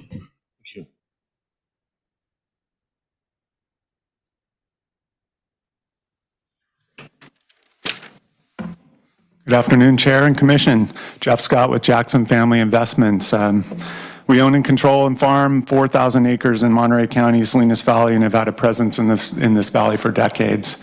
We're a major employer of a wide range of employees in the valley, especially farm workers and winery production workers. All of our vineyards and the large production facility are in the county jurisdiction. We've been working in collaboration with the city, the county, and LAFCO for almost 2 decades to help shape policy network in the city of Gonzales to create 2 main growth areas in the city, a city that's been long without new housing stock for its growing citizenry and job base. We applaud the city for working persistently to establish a thoughtful policy network that will allow for the creation of housing close to its job base. The city has been and continues to be a reasonable leader in this regard, and the board should trust it will implement its well-conceived policies to protect ag and implement planned growth, not rampant growth, but well-planned growth. We're not developers from afar. We're landowners, a large employer, and our employees rely on fair, balanced, full services and living near their agricultural jobs. We spent years planning this property so that we'll have certainty that our employees will have affordable housing nearby to secure our future as a legacy agriculture employer in the county. When the board states that its mission is to protect ag, they're aligned with the city of Gonzales' goal to do the same, as evidenced by the county, city, MOU, and ag protection ordinance.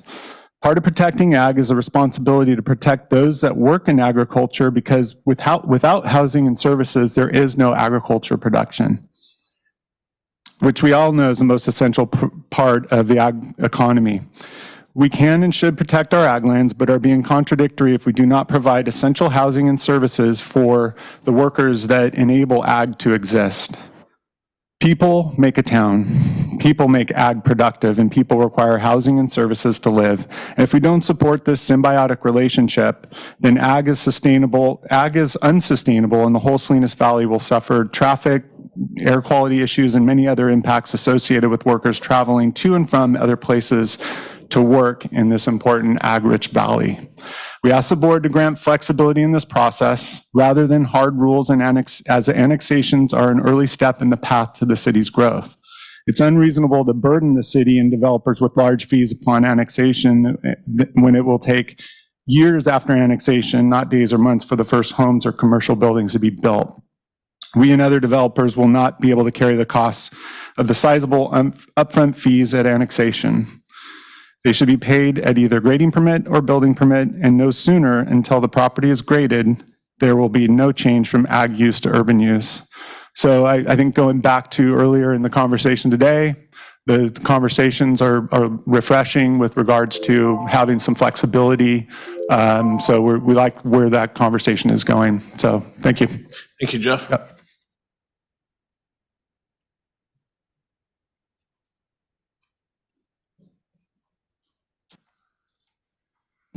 Good afternoon. I'm Paul Moncrief. I think, as you know, I represent the developer of the Miramonte project.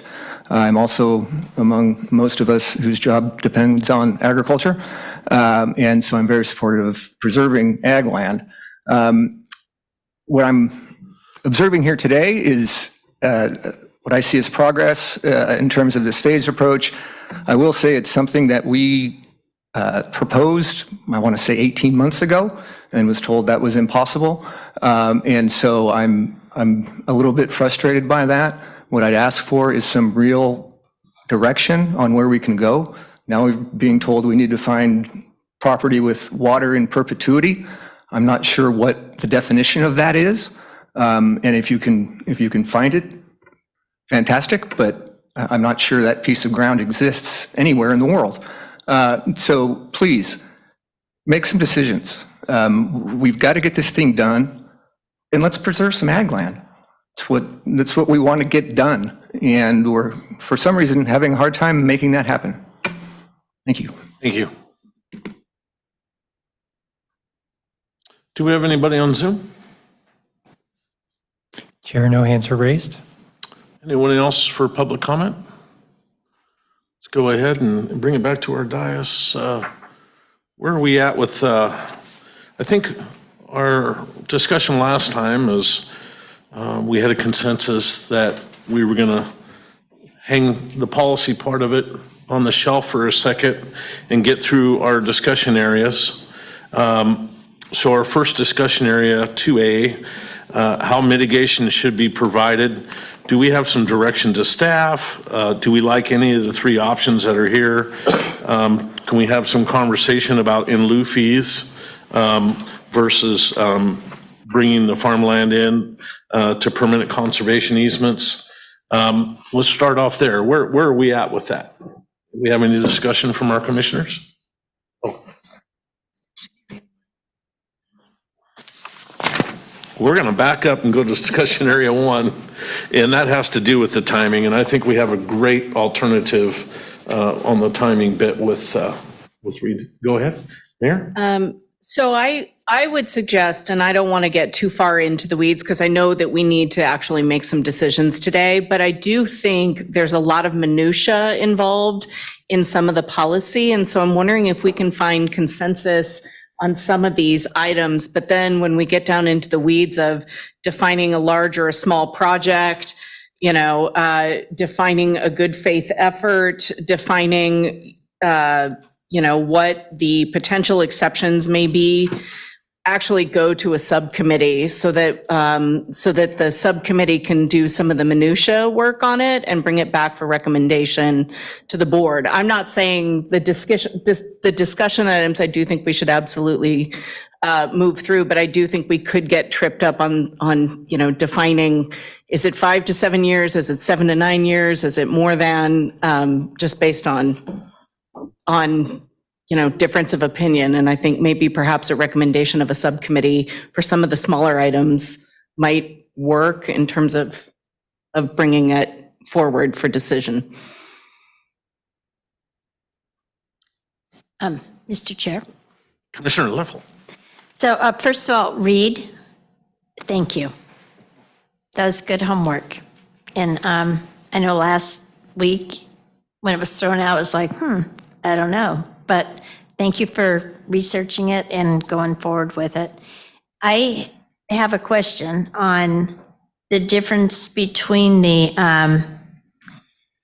one that I think you brought from Orange County and then the one that would be, so both of them, if I understand, have a full annexation approval.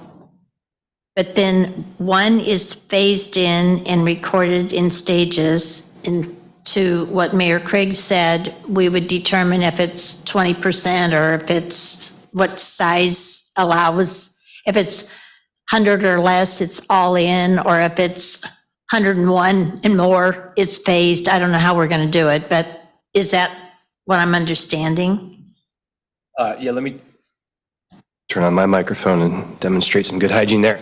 I think a little bit unclear, so I need some clarification from you when you say there's two projects. I've only heard the one, which is the idea that when an application comes forward, the commission would either approve or deny it with conditions, and the conditions would allow for part to be ostensibly immediately brought in because there's some chunk of ag mitigation which is feasible and easy to accomplish, doesn't require the difficult financing.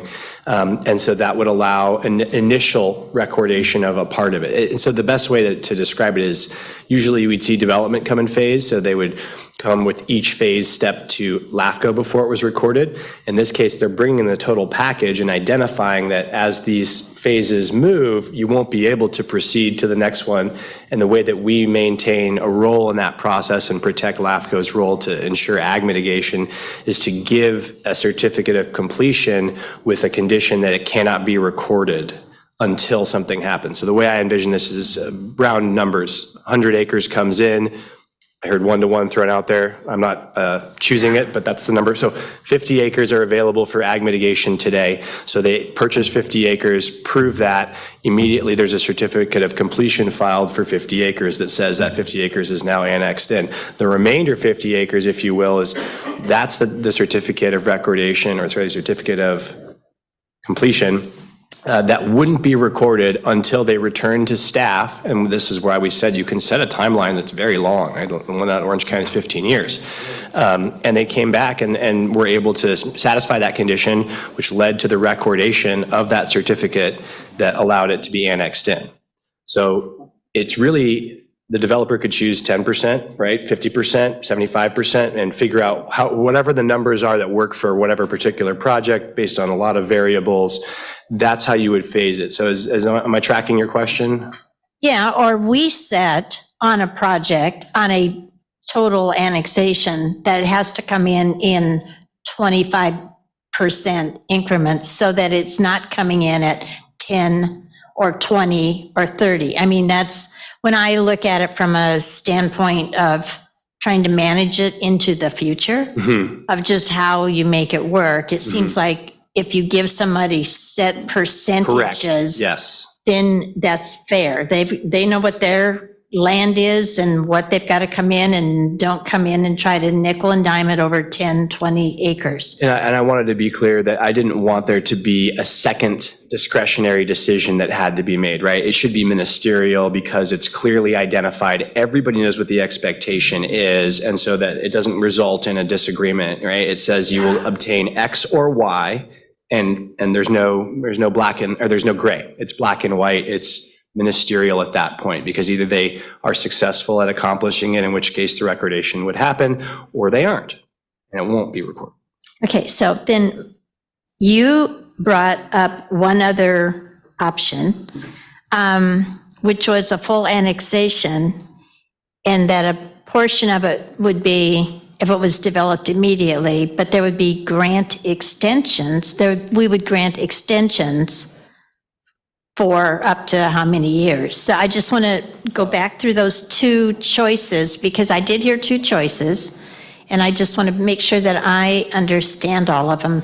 Yeah, I think we're talking about one choice really here. This is the phasing the recordation of the certificate. And so that's kind of the option. The other option is to simply say, we'll accept the CEQA document and we'll hope that you honor it. And we could take steps to try to put contractual arrangements in place to ensure there's some level of enforceability, but that's why I brought the Unicool project up as an example, because everyone eventually got resolved, but it didn't go down the way that everyone expected it to. And so you take that risk if you take that process, and you just have to mitigate for it. Okay. I more identified, I would say, two options. The first one's sticking with the certificate process, phasing that. And the second one is to simply, I think it's to simply defer to that CEQA process and to say, but if they change their minds down the road, either there's a lawsuit that will be brought by LAFCO or some other interested party, which is, not a desirable outcome, I think, in any. I think what we've heard from everyone in the cities and with the developers and the landowners is what they're looking for is clarity, fair guidance, and that we stick with that and we don't keep changing the rules as we go. So believe me, I get it. And they're going to have to go out and find lots of money. They've still got to deal with Caltrans and everybody else along the line. So they've got some big hurdles. So I think if we're going to do it, we need to make our process as clean as possible and as fair as possible. And I have no distrust of the cities that they will not follow through on what they need to do as they put forth their proposals on what they're going to do with the land. That's not our business in particular. So I just wanted to make sure I understood, because I thought I heard, 1, don't change anything, B, do like Orange County, C, like do something else. And I wanted to hear what that something else was. I thought I heard 3. I heard 2. To re-summarize, the option 1 is change nothing, but we know that's not on the table. We weren't here for that. Option number 2 was try the phased recordation approach. And then option 3 is to, I think, replicate prior actions of the commission. In that case, if you were to go that route, which is relying on the CEQA document or some side agreement, to take some type of mitigation measures, not using that term, not in a CEQA context, but to mitigate the litigation risk or the risk that it wouldn't come to pass by building in some protections. Okay. For me, this is important, and I think we all need to understand exactly what we're going to vote on. So I am of the opinion that we need to go with one-on-one on mitigation, and also of the opinion that we make a very good policy on the similarity to what Orange County has done and work it through that. Commissioners? Mayor Oglesby? I want us to start where we're starting at and stay consistent and make a decision and then move to the next question. 100%, and that's why Kate corrected me to run back to discussion area 1, timing of implementation, and that's where Commissioner Leffel started off. So do we have any more communication on that, on the timing? Because I'm really in favor of what Reed presented to us. I just have a question. Looking at it from a developer's perspective, they've objected to the timing and the money it costs to have to put all this money up front. And what Reed suggested sounds very good to me. It keeps us, it gives us or retains our ability to control what's going on. But is there anything implicit in that would be a disincentive from a developer? Are we putting something in there? We're trying to help, obviously, but is there anything from a developer's point of view that would seem too complicated? And do they have assurance that they can complete their whole project even though they're getting annexations in increments? Am I clear on that? I hope so. One more time, please. I'm sorry? Could you repeat that question? Okay. Reed. What is the developer, the person putting up the money, do they have some assurance that they can continue with the entire project? That's the intention, right? We want them to be able to come forward. They've described some legitimate and valid concerns about how you plan things of this size and the infrastructure required and the need for them to be certain scale, but not have the ability to satisfy this front-loaded mitigation. So that's my point in taking away the discretionary decision down the line. If we carve up clear guidelines, people know what to expect, and those are set down in writing, it won't be, in my example of 100 acres, 50 acres off the bat comes in because 50 acres are mitigated. But then in the next phase, they're not able to obtain 50 acres. So what do? Maybe they rely on the other options that are available to them for mitigation for that second 50 acres. Maybe they just pay the in lieu fee. Maybe there's other options that we're going to discuss. But that's what we would build in. We would write that down so that when they're looking at the second 50 acres, it's not gray, it's not argumentative, it's not unclear, they have a set of options, they can satisfy any one of those to move to the next step. That answers my question. And I know this is the first that the development community has heard from us on this. And so there's going to be time for feedback when we get this, this policy back and we know where our guidelines sit. So everybody knows exactly the path that LAFCO wants when they come in for an application. We're going to hear from everybody. And so it might need tweaked, and it definitely will require a technical committee at some point, but I want to at least get the broad scope of what LAFCO commissioners are thinking on this. Commissioners? I just go real quick. I don't know what else to say about it. Reed just said again, flexibility is all the way through each phase. There's nothing for the developer to say he's against, because each issue is flexible to what they can do and what they can't do. What exemptions. So I appreciate the question because I didn't hear that at first. And to me, I mean, what else can you do but say at each instance of the phase, tell us how best you can do. If there's no land, is there a lieu fee or whatever? We remain flexible. I'm not sure what else we can do on top of that. Mayor Velasquez? Thank you, Commissioner Oglesby. I think for me, just to reiterate, and thank you, Reed, for that option, but I just have clarifications. Maybe you said it, but I just need to make sure that I understand it as well. So in each phase, if this is a phased approach, they'll have to satisfy the ag mitigation. And under that ag mitigation, obviously, there's different ways to satisfy that. So say they're coming in with the first phase and they'll have to satisfy that, and then we'll provide the certificate of completion, but it can't be recorded, right? And then the next phase will come in and then they'll have to satisfy the ag mitigation again for that. So I just want to make sure I'm understanding that correctly. And that's one question. Then the other, if we're talking about, because I know there was discussion on exemptions as well, would each of those ag mitigation phases include also potential for exemptions to be granted? So it's hard to say exactly how it'll all play out, but my inclination would be to think of it in a manner where you have a phase, so I said 50%, right? And then the second phase is you either can choose amongst a panoply of options, and this is the guidelines that we're setting out today. When you talk about exceptions, if someone's going to do a CEQA study on a housing project, it's going to identify the scope of that. It's going to be affordable. Now, it's real easy if someone comes in and says, I want to annex in 5 acres to build a 100% affordable housing project. I think that you could apply an exemption to the totality of the land, right? But if somebody came in and said, well, I'm building a project and X percentage of it is going to be affordable, you'd have to build that percentage in to the exception. So if it's 100 acres of land, 30% of the project is affordable, they get credit right there. They only have to account for 70 acres because 30 of it will be exempted pursuant to that policy, if that's where the commission lands, and then that's where the numbers land. So that's kind of one of the approaches that you could explore as you're working through the guidance. But the issue is when you talk about affordable housing, wanting to time it in a way that it doesn't get built last, and AKA not built.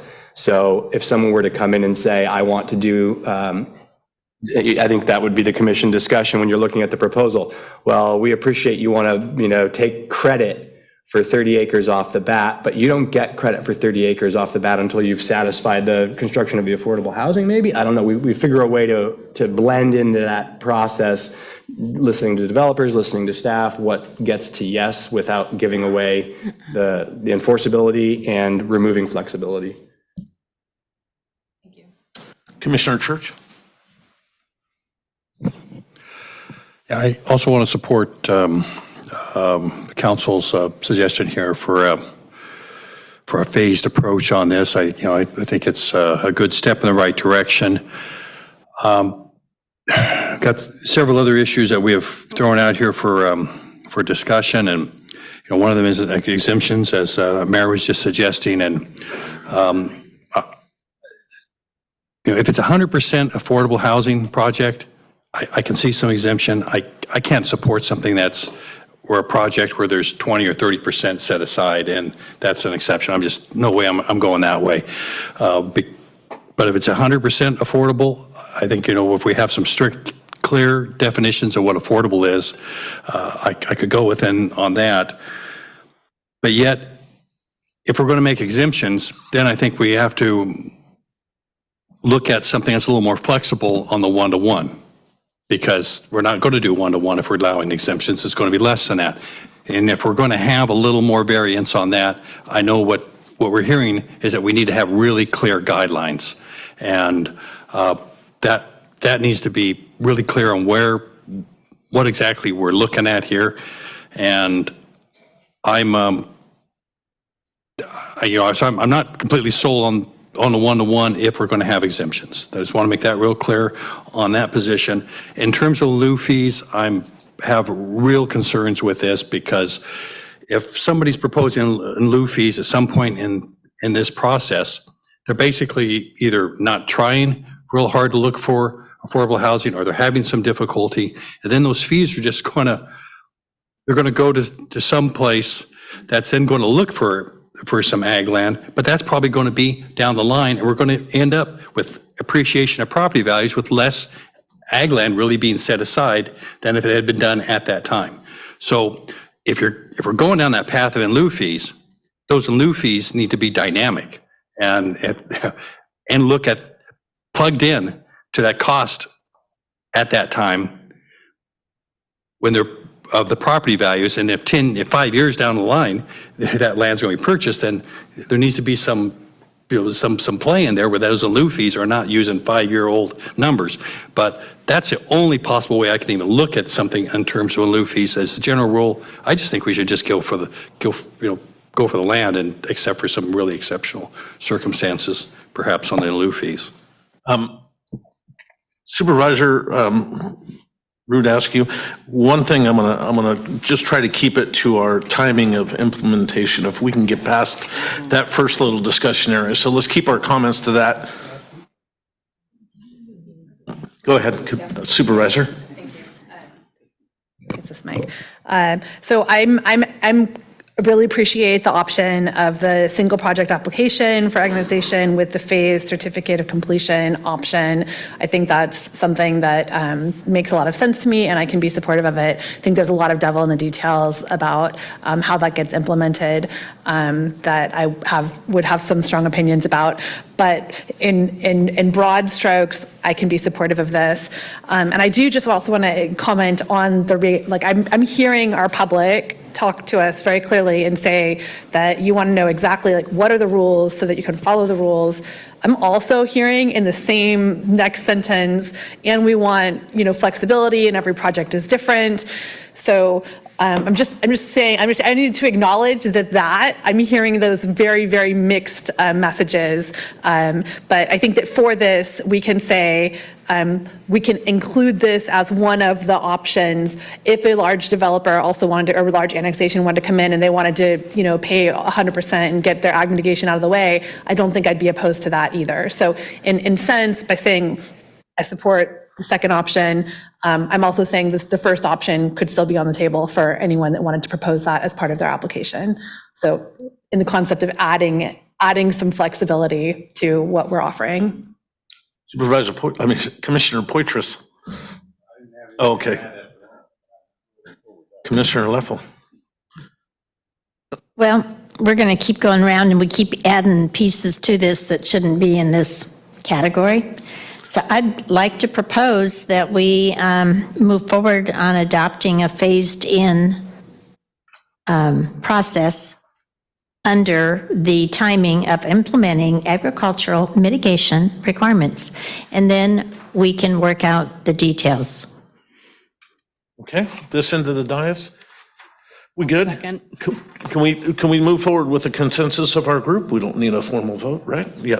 It's a workshop, so we'll move forward with our consensus. And bravo, Reed, for bringing that to us. We appreciate you reaching out to all the other counties and all the research you did, and thank you.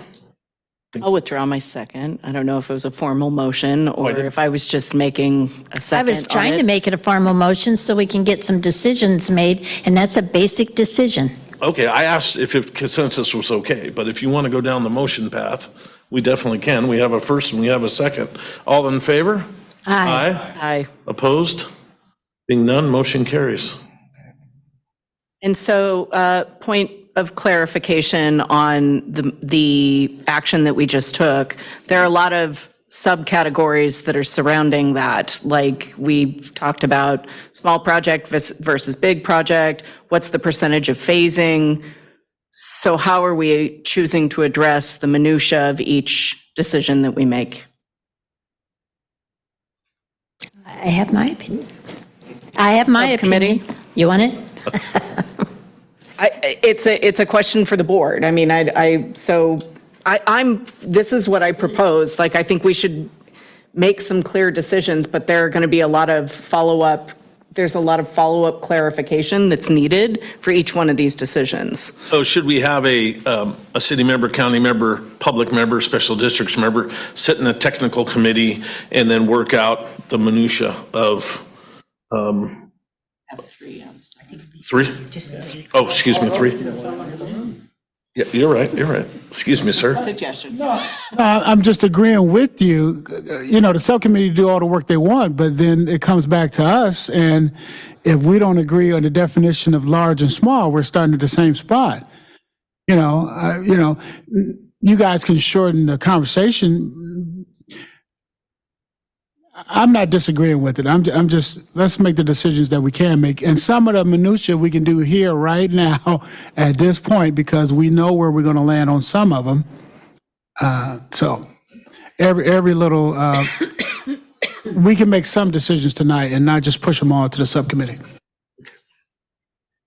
Okay. Okay, I'm going to make a quick comment here. How about if we let staff come back with options to us at the next meeting, and like Mayor Oglesby says, we can come through some of these options and let staff bring it to the entire dais. Supervisor Askew? I think that's a great suggestion. I think that letting staff have an opportunity to take our broad stroke umbrellas and say this is how that would work within how we function and how we've been operating, I think would be very valuable information for us to be able to move forward. Commissioner Poitras, did you have something? Commissioner Leffel? I thought your hand was up there. It was. Okay. I'm just trying to move us forward because we have people who would like to work on housing for our county, and every time we put something off and put it off, it costs them more money, costs us more money, and I think we could be moving things forward here instead of being part of the problem of why we do not have housing in this county and why we do not take care of our agricultural community as a whole.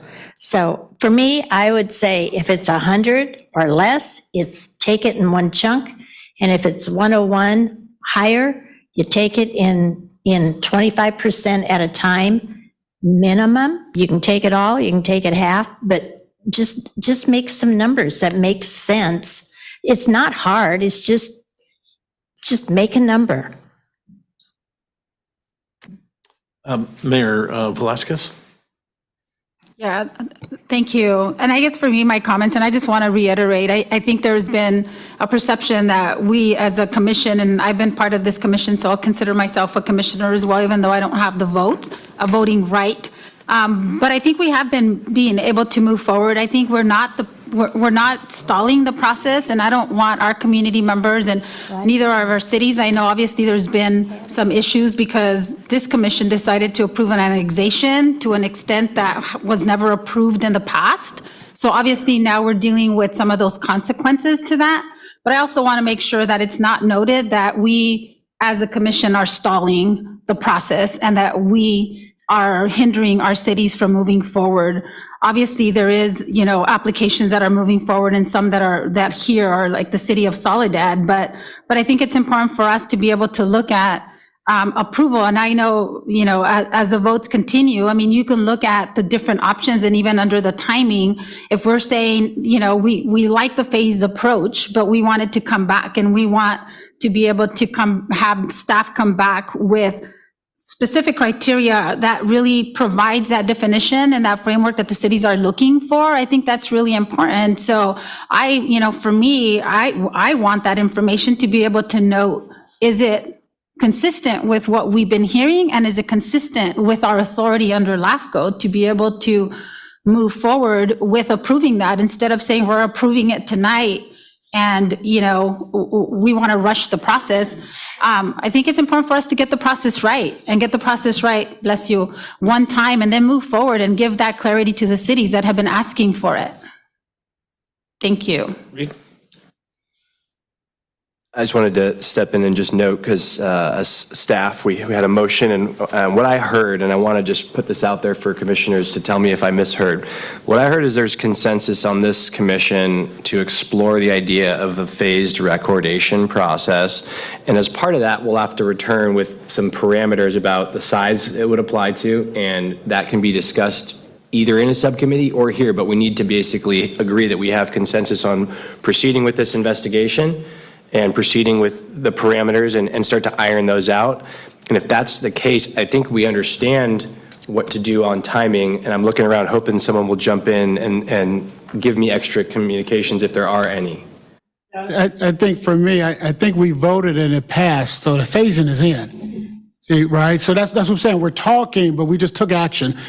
And I support everything everybody said, but for the 3 minutes that we were talking, or the last 5 minutes after that vote, we could have determined large or small. Either you have an idea what you think is large or small now, or you don't, right? And then the rest of it is just flexibility. And I agree, staff can, put the policy, the minutia in the policy, but I don't know if they go back and they say small is 150, 200 acres. I don't know. But is that what we're asking them to do? Yeah, I think we have a substitute, or we already passed the motion, so you'd have to start over. So the possibility that I would make a motion that we would do a phased in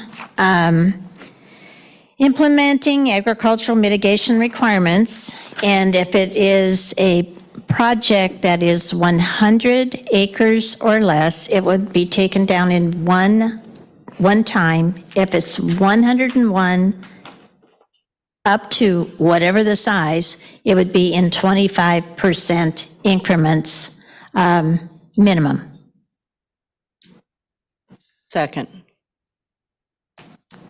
So we have a new motion on the floor, a little bit more definitive, and staff will bring us back an analysis at the next meeting. All in favor of the motion? Aye. Aye. Okay. Wendy has a question on the motion. I'm not prepared to make a hard and fast rule at this That's point without a once- staff recommendation. And I just heard a hard and fast rule being made. I heard you describe it differently, but the motion was to set a hard and fast rule right now. I'm not prepared to approve or say I'm on board. I'm looking at the total acreage sites. I mean, I'd be inclined to say, we've added an option.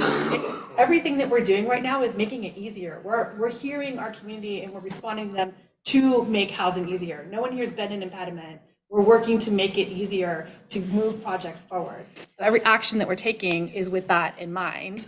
And so we just, I guess I'm not comfortable to set a hard and fast number of acres. If there's a project that comes in that's 97 acres because that's the way the parcel's set up, and they wanted, as part of their application, propose to have a phased approval process, fine, let's add it to your application and let's consider it, would be my opinion. So I guess I can't support a hard and fast rule at this point in time without having staff enough. Sure, and I'm still on the point that staff is going to bring this back to us at the next meeting. We're going to look at this at the next meeting. But this is a workshop, and we're giving some clarity to what we want to see this brought back to the commission in the future. Mayor Oglesby? I'm sorry about that. No, I agree with Commissioner Askew just said that hard and fast rule. So if we're not going to establish large or small, then I'm okay with that. You know, I'm okay with the flexibility of each time an application comes before us, this council, whoever's on this commission, can make a decision, appropriate decision. But I thought you guys wanted the definition of large or small, right? So but I can agree with, have a definition for large or small, and then I can agree that staff can come up with the appropriate number, but the number was not out there, so Commissioner LAFCO gave us 100. It doesn't have to be 100. If staff can come back and say, well, 100 is not appropriate because the average should be 150 or 200, then they can weigh in on that. But right now, we haven't told them to even weigh in on it. So I'm not gonna, that's where the motion came from, because no one said, hey, staff, go give us a good number, right? And so to the chair, I would just, what are these decision points? Let us know if you want them to send them back to the staff one by one, and then I would agree with that one by one. But if no one else is saying anything, then someone's going to make a motion. Okay. Mayor Craig. Yeah, just a clarification. I think what Commissioner Leffel's trying to do is actually provide some of that. I know the word flexibility gets thrown around. I think what we're looking for are options. And so back to the motion that's currently on the table, and I would say I would call for a roll call vote on that, not to force the issue, but just to get it over with, whether or not it's in favor of, but there's a current motion on the table. The other side to Commissioner Oglesby's point, though, I think is just identifying that part of the problem and why we have the Salinas Valley cities here is because the definition and because large versus small has been very subjective, 1-to-1, up to no less than, and to ensure that we're creating some language so that the cities have some very clear defined instructions on what they need to accomplish from LAFCO in order to come forward. So I think that's, if I'm not mistaken, I think that's what Commissioner Leffel's trying to accomplish. Thank you. So we have a motion on the floor in a second. Can we restate the motion, please? Yep. Just make sure we get this language right. Or you could withdraw the motion. No. Okay. So the motion is that we, in the timing, that we also set that if a project is 100 acres or less, that it comes in as an entire piece. And that entire piece is annexed at one time and taken down at one time with the appropriate mitigation that is in compliance with LAFCO's procedures.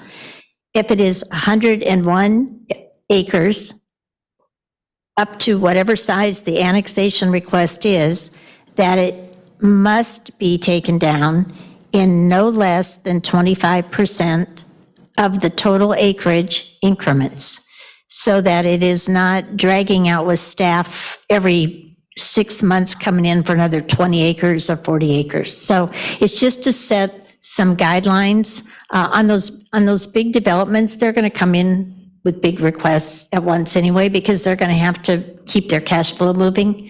So it just doesn't, to me, it doesn't make sense to not have it in fairly good sized chunks. So 100 and less, 1. If it's 101 and higher, it could be up to 4 times that they could come in. Supervisor Church, a question on the motion?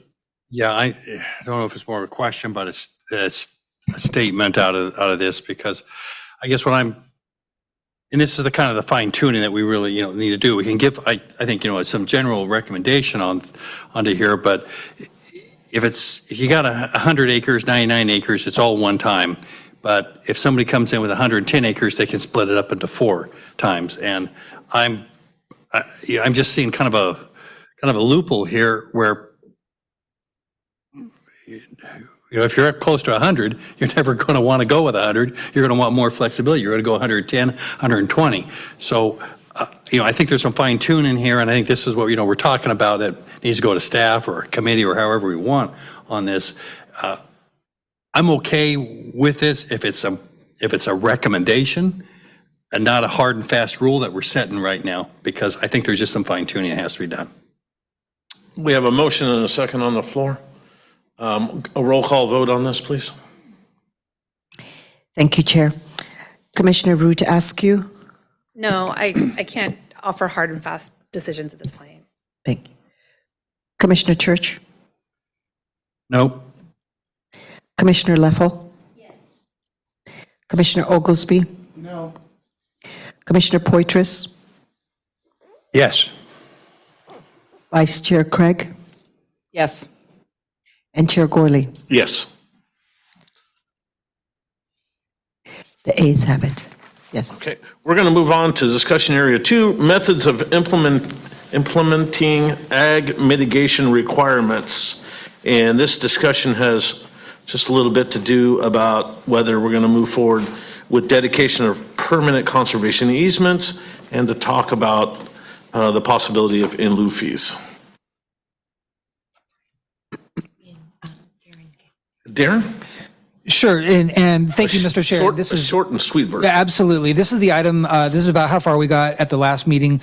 The idea here is that the wording that staff is recommending would express a preference in general for conservation easements, but was still allowing for the possibility of payment of in lieu fees. And then the wording that we have here in your attachment 2 on page 2, this is item 2A, is just that if in lieu fee payment is being proposed, LAFCO has the discretion to require folks to make to document their efforts, their good faith effort at securing conservation easements before going to in lieu fee payment. And we do recognize the possibility of other potential alternative methods of achieving ag mitigation other than conservation easements or in lieu fee payment. The idea there is if there are some other alternative methods of doing ag mitigation, it would probably be a very small portion of the total, but we wanted to not close the door to that. So anyway, that's the basic wording that we have suggested there for this item, okay. How mitigation should be provided. I'll bring that back to the dais. Anybody have any thoughts? I don't know how we can get through the in lieu part of it, and I'd rather stick with the permanent conservation easements, but Mike, go ahead.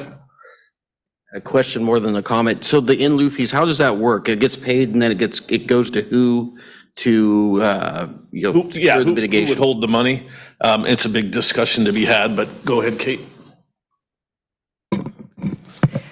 Yes, Chair and Commissioners, to date, we only have one real example, or at least in the last 20 years. And in that case, the in lieu fee payment was made to a qualified land trust. So it would be our recommendation that any in lieu fees that are collected through this process would be payable to a qualified land trust. Such as, but not exclusively. Yes.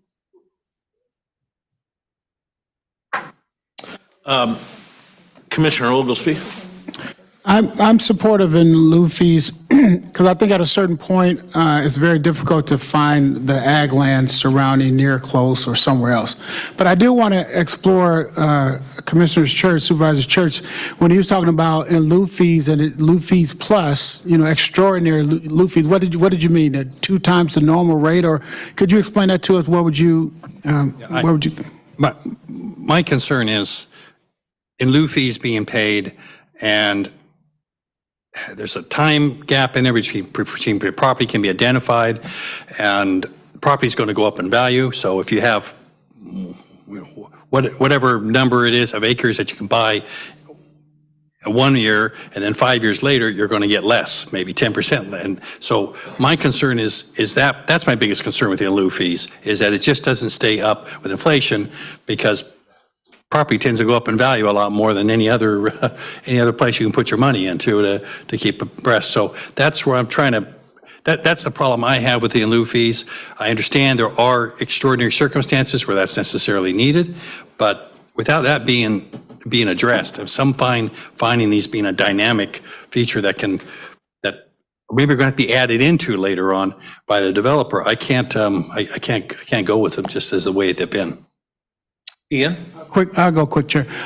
I think it's a way that we can keep it, keep it up with the cost of living, keep it up where it's the same value, right? I think we're sophisticated enough to do that because I do think we need the option, and if the developer in the city saying they can make that, then they can make that work, and if they can't, then that's fine. But I would like for them to have that option, and whatever the formula it is for it to keep the same value 5 years, 10 years down the road. Maybe you'd be open to that. Maybe we can do that. Mayor Craig. Thank you. So no, it's cool. You can call me whatever you want. So I would say, just to move the conversation along, I would be open to option C. That is, make LAFCO guidelines more specific regarding mitigation types. It establishes a specific process and a set of criteria for determining whether an applicant has made a good faith effort. That's also probably something we should define as what a good faith effort is. Obviously, establish a specific process and a set of criteria for payment of in lieu fees. That certainly addresses Supervisor Church's concerns, and specifying types of alternative methods other than easements and/or in lieu fees. I think that's probably the broadest, but also gives very, broadest is the wrong word. I would say it gives the most robust response to how mitigation should be provided. I do know that obviously we would need to have some recommendations for each one of those, but I do think it addresses the city's concerns about getting those very clear specifics on record so that there isn't a broad interpretation of what good faith effort means and what, in lieu fees look like. So that would be my recommendation. Any other discussion from our board?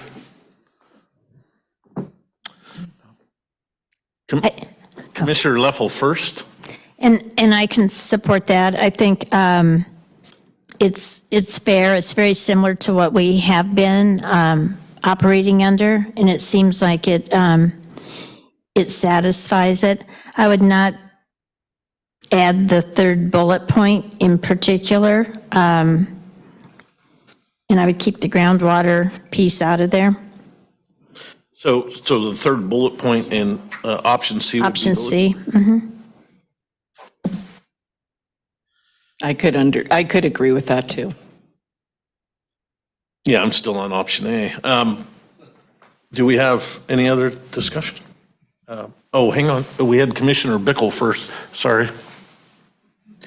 Yeah, I would support something like that. I know I'm a non-voting member, but just as far as giving the developers and the city some more options out there, and if there's a mechanism out there such as some of the land trusts that are capable of going out there and securing that land.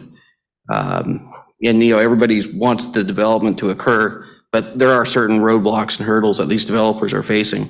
So, it may be that that's a less preferable option for the commission, and maybe it's going to be a less preferable option for the developers at that point too, because to address Commissioner Church's concerns, maybe it would be that we have to add 10 or 15% onto what that would normally cost, because we think, well, it's going to take 2, 3, 4 years to secure that land, and we need to have a pad in there for that. But I think that's something that the commission could write into their policies pretty easily. Commissioner Askew? So is option C effectively option A with additional information, with additional framework provided? Darren? Yes, I can take a crack at that. That is correct. And when, it's noted here on page 2 that this is quote unquote not recommended by staff. It's not that these are bad ideas or wrong or anything like that. It's just that there's always been this tension between keeping. Well, recognizing these are intended to be guidelines and trying to keep it flexible versus providing, those additional measures of detail and certainty. And so the attempt here with option A was to keep it more at a broad kind of 30,000 foot level and not to get so much into the details and to address those on a proposal by proposal basis. But but given the reflection that we've had like in the last week to spend more time thinking about these kinds of things, and especially the amount of emphasis that there has been on in lieu fees in some of these discussions today and a week ago, it probably does. It's very reasonable, I think, to have some more detail here in terms of what we would be looking for as far as in lieu fees being supported by an appraisal, for example. And I'm just kind of throwing out some potential parameters that we could include here, but being supported by an appraisal, preferably by somebody who has experience in doing these kinds of appraisals, like maybe for the Department of Conservation, for grants, or something along those lines, just to try to capture that we're looking for, an appraisal prepared by somebody who has some experience in these matters, that we'd be looking to have the in lieu fees, or maybe the appraisal, just for example, performed no more than 60 days before the in lieu fees are paid, so we don't have that lag time for there to be a loss of value, for there to be in lieu fees paid to a land trust, and the idea there would be that the fees would be intended to be used for purchasing conservation easements. These are all the kinds of things that we could include with more detail with option C. Okay, so I would be supportive of option C so long as we're starting with the umbrella that conservation easements are generally preferred, and we're going to keep that flexibility in place, but we'll add some additional parameters to give guidance where and how it's best utilized while maintaining the flexibility so that an applicant can put together an application. I guess my hesitation about going down the path of option C is I don't want to lock us into a scenario where we can't factor in the unique circumstances of different applications or projects that may come forward to us. So long as option C is sort of like in addition to a general approach that we want conservation easements, and there's still the option for someone to bring forward a proposal that fits within our general guidelines. Maybe doesn't fit exactly with what we say in what we develop out of option C, but option C gives more guidance. I'm okay with that. So was that a motion? I'll make a motion. I'll make the motion that we send this back to staff to bring us forward with what a language could look like to provide some additional guidelines for how mitigation should be provided. Commissioner Church? I'll second that if you added the motion that in lieu fees will be explored so we don't have a loss of value that would come about. Commissioners? Well, that's on the question. So is that option C? I mean, what I'm saying is I'm saying option C with the overriding consideration that conservation easements are generally preferred. And within that, we're going to provide some additional detail about what we're looking for. Right, okay, I just want to make sure we're adopting something, not just sending it back to staff to come. So we're adopting option C, and then we're comfortable with the in lieu fee being dynamic. I mean, they'll come back and tell us what that means, but okay, all right, thank you. We have a question on the motion from Commissioner Poitras. Yeah, I just want to make sure. I thought I heard with third paragraph taken out. Third paragraph is not part of this. Bullet point. Just want to be clear. Per Commissioner Leffel. Mayor Velasquez. Yeah, no, thank you. So I just have a comment then. I mean, in lieu fees, obviously, I know those are at the table, and we have. I mean, those have been part of what been approved in the past. So in 2019, I know Greenfield did provide in lieu fees for their program, but I want to go back just to make sure that if we're going to bring it back, or if it's approved, and then bringing it back for more detailed information, just in terms of the good faith effort and the definition. I want to make sure, I know Mayor Craig had mentioned that, but just making sure that we do have, what's included in the good faith effort. And there is a framework, because I know we've heard that as well. So that way we're all clear when it comes back, this is a good faith effort that has been done. And after you do a good faith effort, then you can move on to the next steps. Okay, any other questions on the motion? We have a motion on the floor. We have a second. All those in favor? Aye. Oh, roll call vote. The mayor of Salinas requested a roll call vote. Happy. Commissioner Brutascu? Commissioner Church? Aye. Commissioner Leffel? Yes. Commissioner Oglesby? Aye. Commissioner Poitras? Yes. Vice Chair Craig? Yes. And Chair Gorley? Yes. Motion passes. Okay, our next call to duty here is where mitigation lands, conservation easements, receiver sites, and I think go ahead, Darren. Sure. The basic idea here is that with option A, what staff is suggesting is that the guidelines would just, as simply as possible, kind of convey the commission's intent that to the extent practicable, conservation easement receiver sites, if that's the form of mitigation we're talking about, as opposed to in lieu fees, should be located in close proximity to the community where the annexation is occurring and where the corresponding loss of farmland, conversion of farmland is occurring. So again, this is intended in the spirit of a guideline. So we're saying generally in the same community where the annexation is proposed to the extent practicable. That would be the sort of the performance standard here as a guideline. Okay, and I think we had the discussion at the last workshop in county. Of course, we all know it's in county, it's our jurisdiction. So do we have any discussion amongst the commissioners? Mayor Craig? So that would be option B, and I think that's kind of what we heard, some level of unanimity, both from the Salinas Valley cities and from the board, is finding neighboring land for those conservation easements. I do think the county's draft ordinance, obviously it's a county ordinance, so they're going to use located within the county of Monterey, but I do think it makes sense and frees up a little bit of the restrictions of those conservation easements being right next door to those communities. If we were able to keep it within county, that obviously helps tremendously. I also just had a question about within 5 miles of the city. So it says here, within the planning area of the city is as shown in land use maps of the city's general plan, as may be amended from time to time, or within 5 miles of the city's boundary.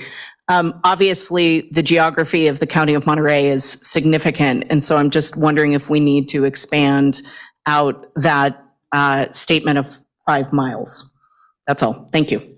Yeah, and I think it says option A, to the extent practical, the conservation easement should be close proximity to the community where the proposed annexation. So I'm still on moving forward option A, but do we have any other discussion? Commissioners? Commissioner Leffel? What a surprise. I like B.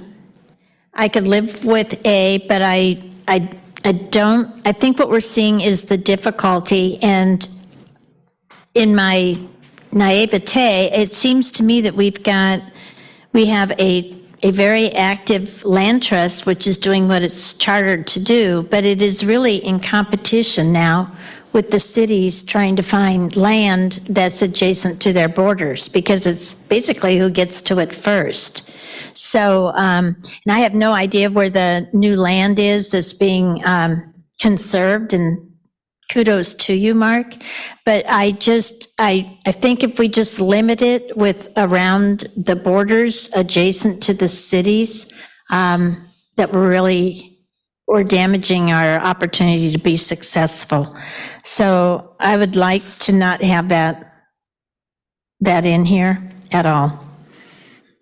Any other discussion on this? Commissioner Church? I just want to make sure that when we're talking about, whatever we're talking about, if we do go outside an area, or even within the 5 miles, we're really talking about like kind ag, same basic ag. And I just want to make sure we get that really clear, so there are no loopholes involved into this. even this isn't specifically addressed in here, but I understand that's the case, but I think we need to really be clear on that. Because if we do go outside, you can't find something and you go 10 miles away, 15 miles away, let's not get some land that's not really comparable. Okay. Mayor Velazquez. Yeah, thank you. I think for me, if we can, I like the concept of option A, but if there's an opportunity to be able to put in the good faith effort, we're already using it for the timing portion of it, but a good faith effort that if the land is in close proximity to where the cities are located, that would be, that the cities would make a good faith effort to identify that. But if not, then Monterey County. Mr. Chair, I totally agree with that. And so I would like to move that we go with option A, take out the word generally, and put a ratio of 1-to-1 on equivalent lands, which I think speaks to Supervisor Church's consideration. Hang on, I think we're still on 2B. Oh, excuse me. Sorry, Mary, Commissioner Leffel. Then I'm on A. So do you still want to make a motion on 2B? On 2B, I would. So I think that we need to, generally, I can go with that, in the same community with a good faith effort, that the annexation is proposed, but that it could be extended to land within Monterey County that is like land. Like for like. Like for like. Okay. So that's taken a mold of a couple of options. Does staff have clarity I'll on second that? it. It's been moved and seconded. Is staff clear on the motion? Darren's clear on the motion. Does the mayor of Salinas need a roll call vote? Cleaner. We'll have a roll call vote, please. Just having fun.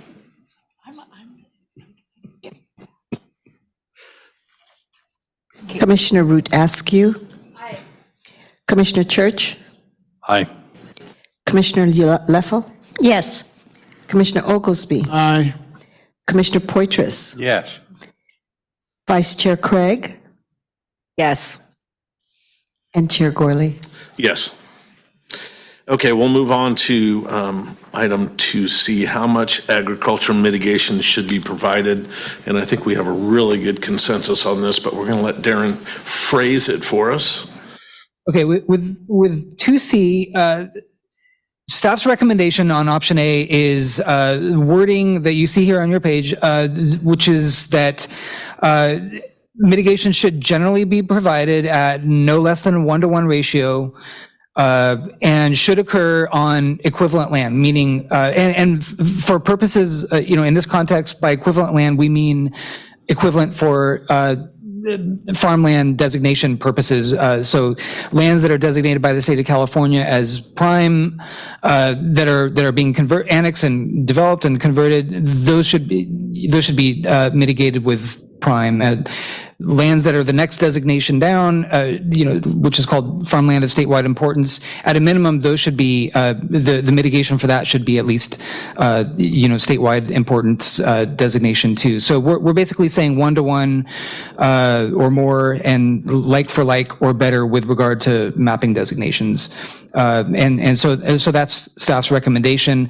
Option B is to go with some other form of a ratio, such as the one that's in the current county's draft ordinance, or option C is just to not provide any particular guidance on this. But that doesn't sound like where we're at with this discussion. But anyway, those are the options we've identified. And of course, with all these discussion areas, there may be other options too, but these are the ones staff is putting out there as the main ones for consideration.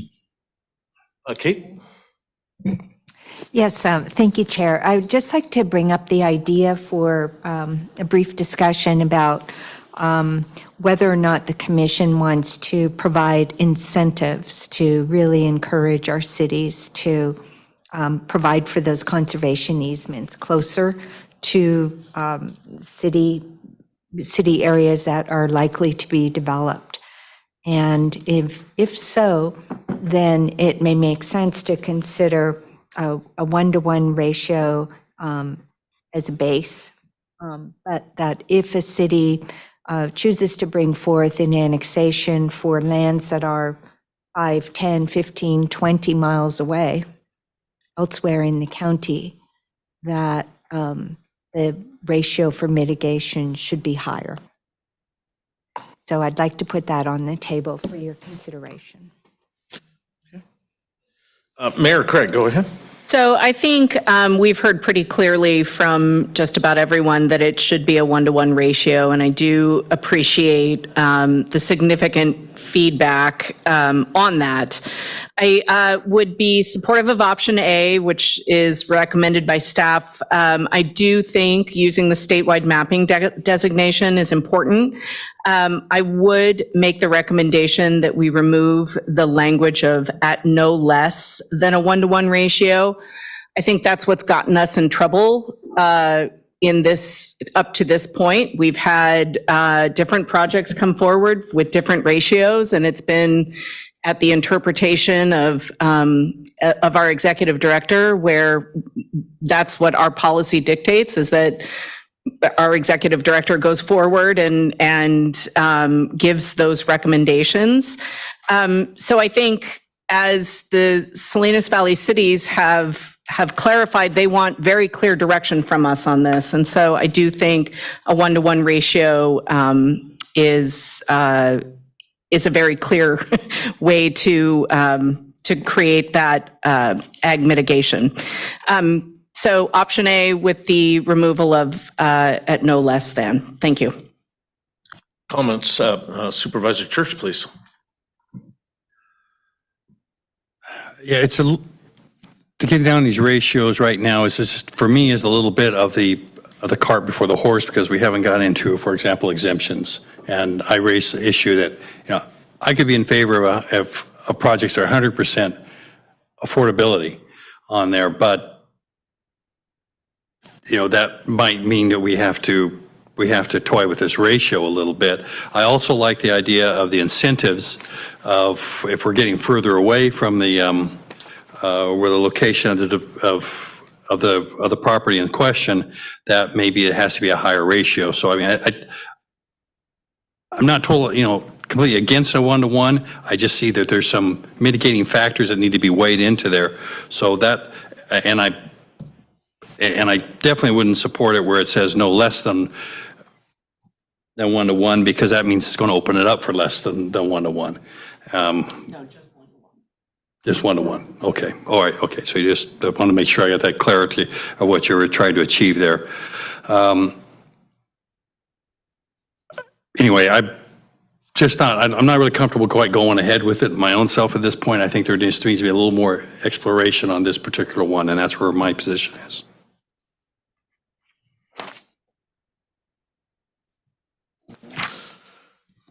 Yes, Supervisor Rudescu. So in the spirit of providing clarity, I appreciate Mayor's comments about let's provide clarity.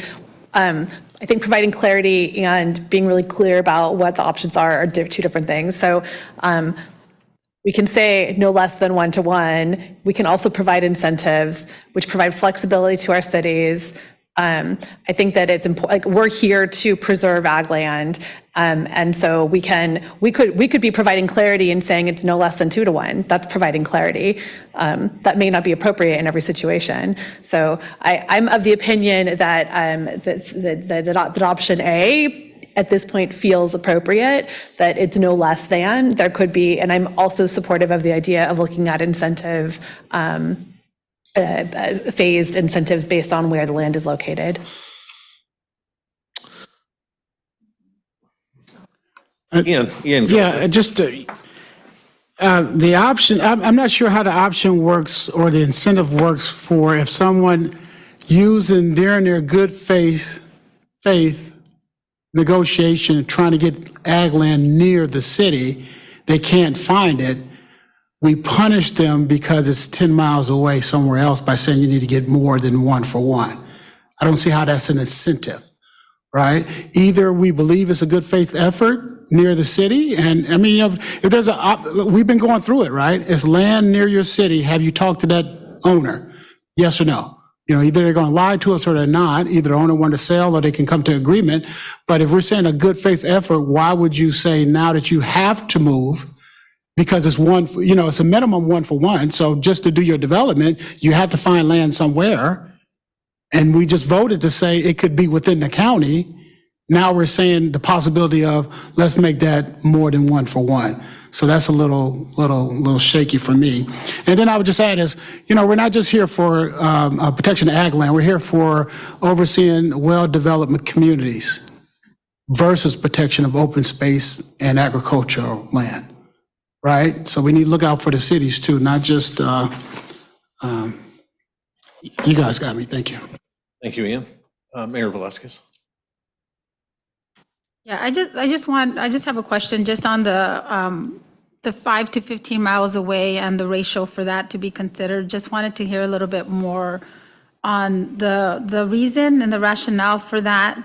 But also I think I'm not sure when we're looking at the exemptions and whether this is a piece. If we look at the history of how the land has been mitigated, it's been the overall mitigation ratios went to 5 to 1. So we've never done anything higher than that. So I think looking at history in terms of what's been done as well as looking at how we move forward, and the 1-to-1 ratio, I think it's something that we've heard from the cities in the past, and many of the Salinas Valley cities developed their MOU based on a 1-to-1 ratio. So that's already been established as well.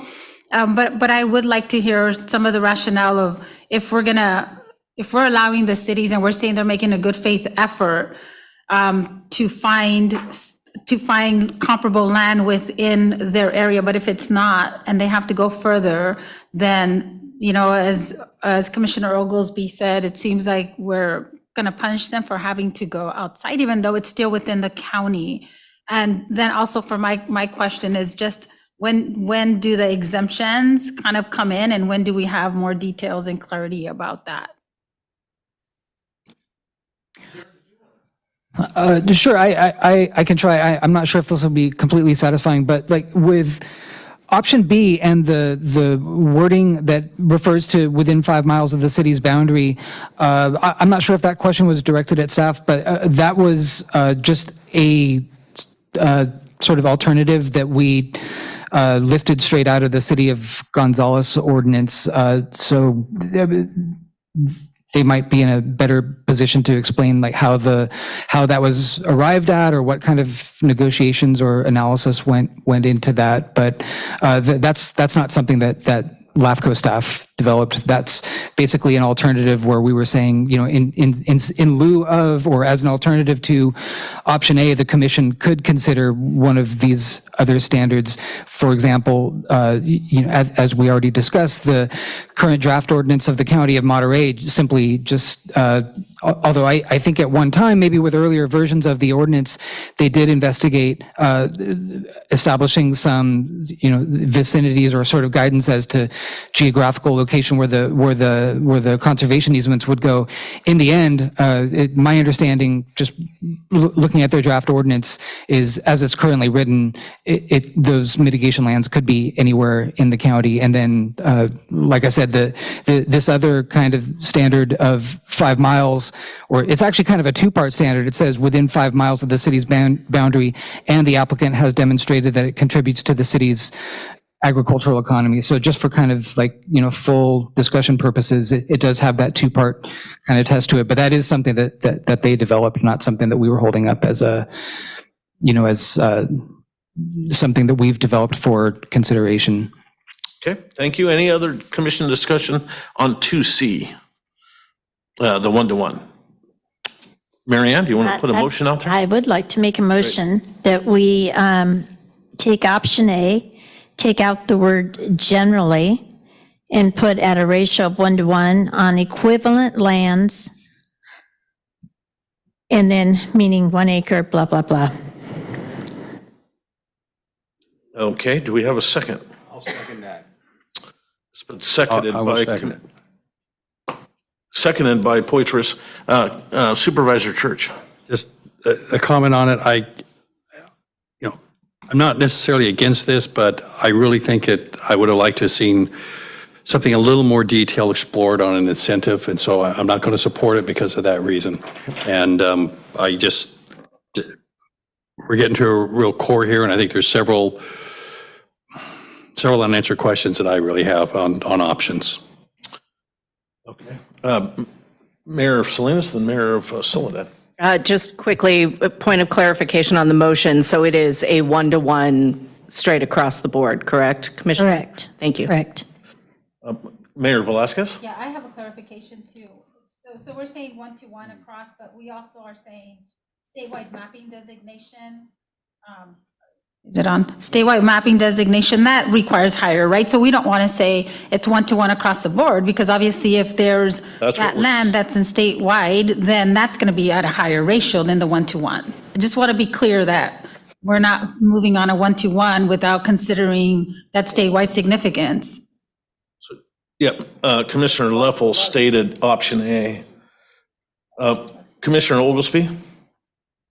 Yeah, what's the clarification? That's so 1-for-1, not like for like. Maker of the motion? If you read A, it says, and should occur on lands with equivalent or higher farmland mapping designation, like for like or better with regard to mapping designations.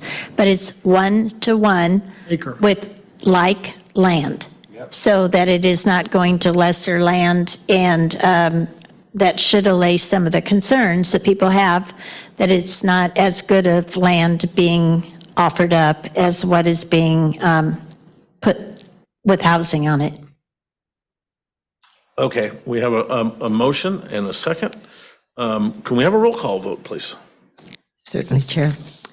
Commissioner Root asks you.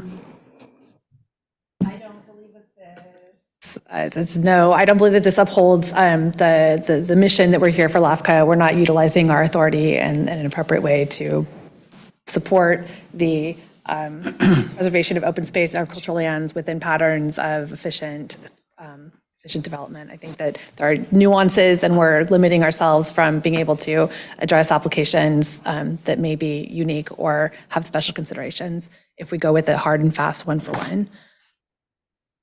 Was that a yes or a no? No. Commissioner Church? No. Commissioner Leffel? Yes. Commissioner Oglesby? Aye. Commissioner Poitras? Yes. Vice Chair Craig? Yes. And Chair Gorley? Yes. Motion passes. Discussion area number 3, potential exceptions for mitigation requirements. The shortened version, Aaron, again. Shortened version is limited exceptions on a case-by-case basis. And we've discussed in prior meetings, it's really difficult to know at the annexation stage with any certainty what the actual land uses are going to be when a development project comes along, which could be several years after the annexation has been approved and finalized. And so that's the basic underlying reason for why staff would be recommending for limited exceptions on a case-by-case basis, while recognizing that the commission would always have discretion to decide when mitigation should be, or when a project should be exempt from mitigation. And we've identified here one example being for proposed annexations that are deed restricted 100% for affordable housing, but that would just be one example. And what staff is suggesting is that it would be best to deal with this on a case-by-case basis instead of providing us, or sort of explicitly listing out specific types of land uses or types of projects that would be exempt, simply because it is essentially impossible to know at an annexation stage what exactly the mix of land uses or footprints, or how much of the site is going to be used for a certain type of project. It's really hard to know that with any certainty during our process. Back for commission discussion. Mayor Velazquez. Yeah, thank you for that. So I think for me, and this is my discussion and recommendation in terms of this is where the exceptions come in, right? And I had been asking for that. So I think given the fact that we have been hearing from the cities and also the discussion here in terms of affordable housing and more for the cities, and I'll say this, I think at the last couple of workshops, that's what we've heard, that there's an impediment, right, for us and the cities to be able to move forward to develop housing, especially housing that meets all the needs of our community. But I know affordable housing obviously is really critical to all of our communities, but I know South County as a whole as well in terms of developing that housing that we need to meet our RENA numbers, and some of the deeper pockets are the ones that we're not meeting. So I would want to make sure that there's a consideration for an exception to affordable housing to be added to this. I know there's probably other discussions in terms of what other exceptions are made, but I want to make sure that there is an understanding, given that we've heard over and over again that housing is an issue, and that we're doing this to make sure that we are providing clarity to the cities moving forward to be able to provide the housing that's needed within our county and within our region. So I would recommend that we include that as part of option A. Commissioner Craig? Thank you. So I think that was actually option B, if I'm not mistaken. It's establishing exceptions that you're recommending to include housing, to include the housing development that enables jurisdiction to meet its RENA numbers. And I would also add ag-related production and food processing plants. Obviously, that's going to be a critical element when we have our South County cities that are trying to encourage production of agriculture. Certainly, those plants are going to be absolutely critical. It is also listed as a request of the 5 Salinas Valley cities to include that in with the exemptions. Thank you. Commissioner Oglesby. Yeah, that's what I was going to say about the ag buildings, not just, housing, but I like the 100% housing. I do think it should be, 5 or 6 exemptions, if not more, and then some type of statement, what includes but not limited to, but it should be, a developer or the city should be able to look at, I fit this, I should be able to go forward. They shouldn't have to call and ask someone here on something as simple as, we should come up with some exemptions that we know we're going to be comfortable with. Excuse me. And then I know one of them by Supervisor Church, and I don't think any commission going forward 5-10 years from now is going to say no to 100% affordable housing, right? So that's how simple it is. Some of these things we know we're going to appreciate and move forward. Thank you, Commissioner. Commissioner Church. I just want to express my support there for what Commissioner Oglesby and Velazquez have stated. Because we need to have affordable housing in there, 100% affordable housing. I would like to make one little suggestion from the way it's currently written. It's currently written as affordable housing would be deed restricted. But one thing that's being talked about a lot is affordable by design. And I think, there's a lot of direction, a lot of proposals are coming forward by that. And I think we don't want to limit if somebody's come up with affordable by design, it's not deed restricted. We want to encourage that.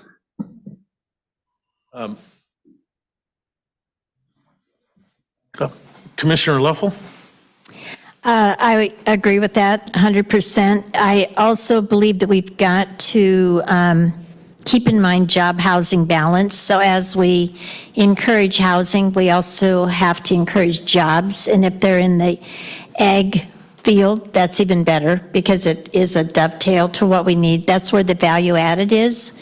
And I think that's where this county has been going, which has really put us ahead of most other counties in the nation. The other thing is also land for schools, because if that land is donated, I don't know that they should be penalized to move out and have to mitigate that land. So school, which is to me a very, very fundamental public benefit for our young families in the Salinas Valley, and it's expensive to build a school, so if they can eliminate the cost of land for the school district, that to me is a huge plus.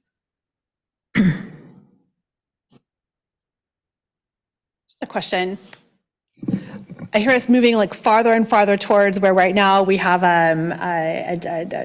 our agricultural mitigation requirements, approvals through 2000 have ranged from 1 to 1 to over 2.1 with an overall average of approximately 1.5 to 1. We just, in our last decision, said at a ratio of 1 to 1, and now we're adding on a number of exemptions. I'm supportive of using our policies to advance and incentivize the type of development that we know we need. I'm supportive of setting LAFCO policies that incentivize the development of high density, built by affordable by design, affordable housing. I think our policies can be designed in such a way that they create the incentive for that type of development to happen where we know it needs to happen. But at this point, we're winding down this path where we're moving farther and farther away from that. A policy that says we basically through in item 1A, discussion area 1, we just talked about incentivizing larger annexation projects and decentivizing smaller annexation projects, which is historically what we've always said we wanted. And I think we have to be careful when we talk about what we're going to be putting exemptions in place for, without going back and relooking at this generally accepted 1-to-1 ratio. So that's a caution I'm just laying out for all of us, because otherwise we're going to find ourselves in a reality where our overall mitigation is something closer to 0.7 or 0.6 for the full land that we've annexed. And I don't think that's what we want to have happening, but it's a path that we're walking down. The question that I have is when we're talking about exemptions, I hope that we're talking about exemptions for a full project. We're not talking about someone's coming in with a 50-acre annexation and we're now going to exempt the portion of it that's 100% affordable, and we're now going to exempt the portion of it that's for the infrastructure that's necessary to build out that development. I hope what we're talking about is if someone comes up with annexate, as Catherine Avila was commenting, if someone comes up with an annexation and it's for farm worker housing and it's a 5-acre annexation, in that case we may offer an exception. But we're not talking about piecemealing out these larger annexations to reduce even below the 1-to-1 that we've already outlined. So just need to share some of the concerns that I'm feeling as we continue down this conversation. Appreciate your comments. Reed.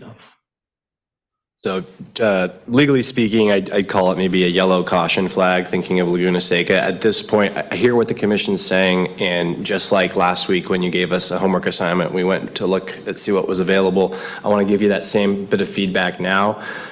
With respect to exemptions, I think Darren did a good job of identifying one of the challenges, and that kind of ties back into what we talked about earlier with enforceability.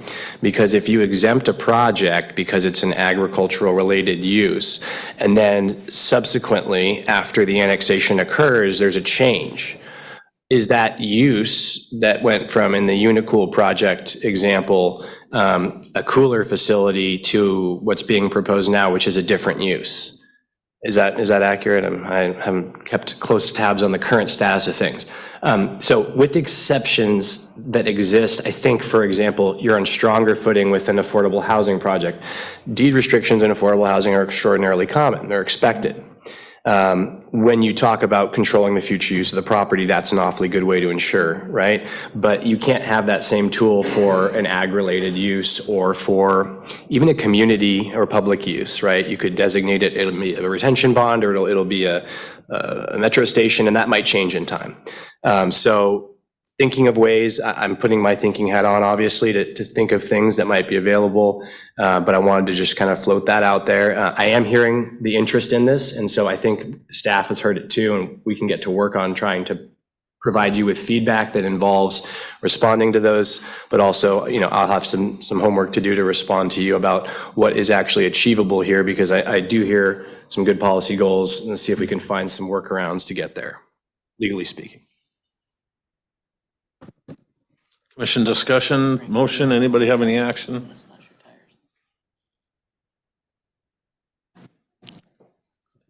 I'll make a motion that we actually establish specific exceptions, and we can allow and ask staff and council to come back with what is reasonably allowed under that, but that we do set aside in our overall a place for exceptions. Well, I would like you to actually set those exceptions. You want the staff to bring those? I would second that. And on the second, through the chair, yeah, we can name them, and then if council and staff says these are unreasonable, that, we can't lock them in legally, then, we're going to do the right thing and not lock them in, but we should give them something to work on. We know 100% housing, like the council said, that's pretty standard, right? But I did hear from the cities, and I did read in the staff report that, sometimes they need some of these ag buildings, these ag facilities, and I don't know where they go if they're not by the ag land. And then I don't know appropriate, for example, Reed, I agree with you a little bit, Reed, but I'm using this as an example.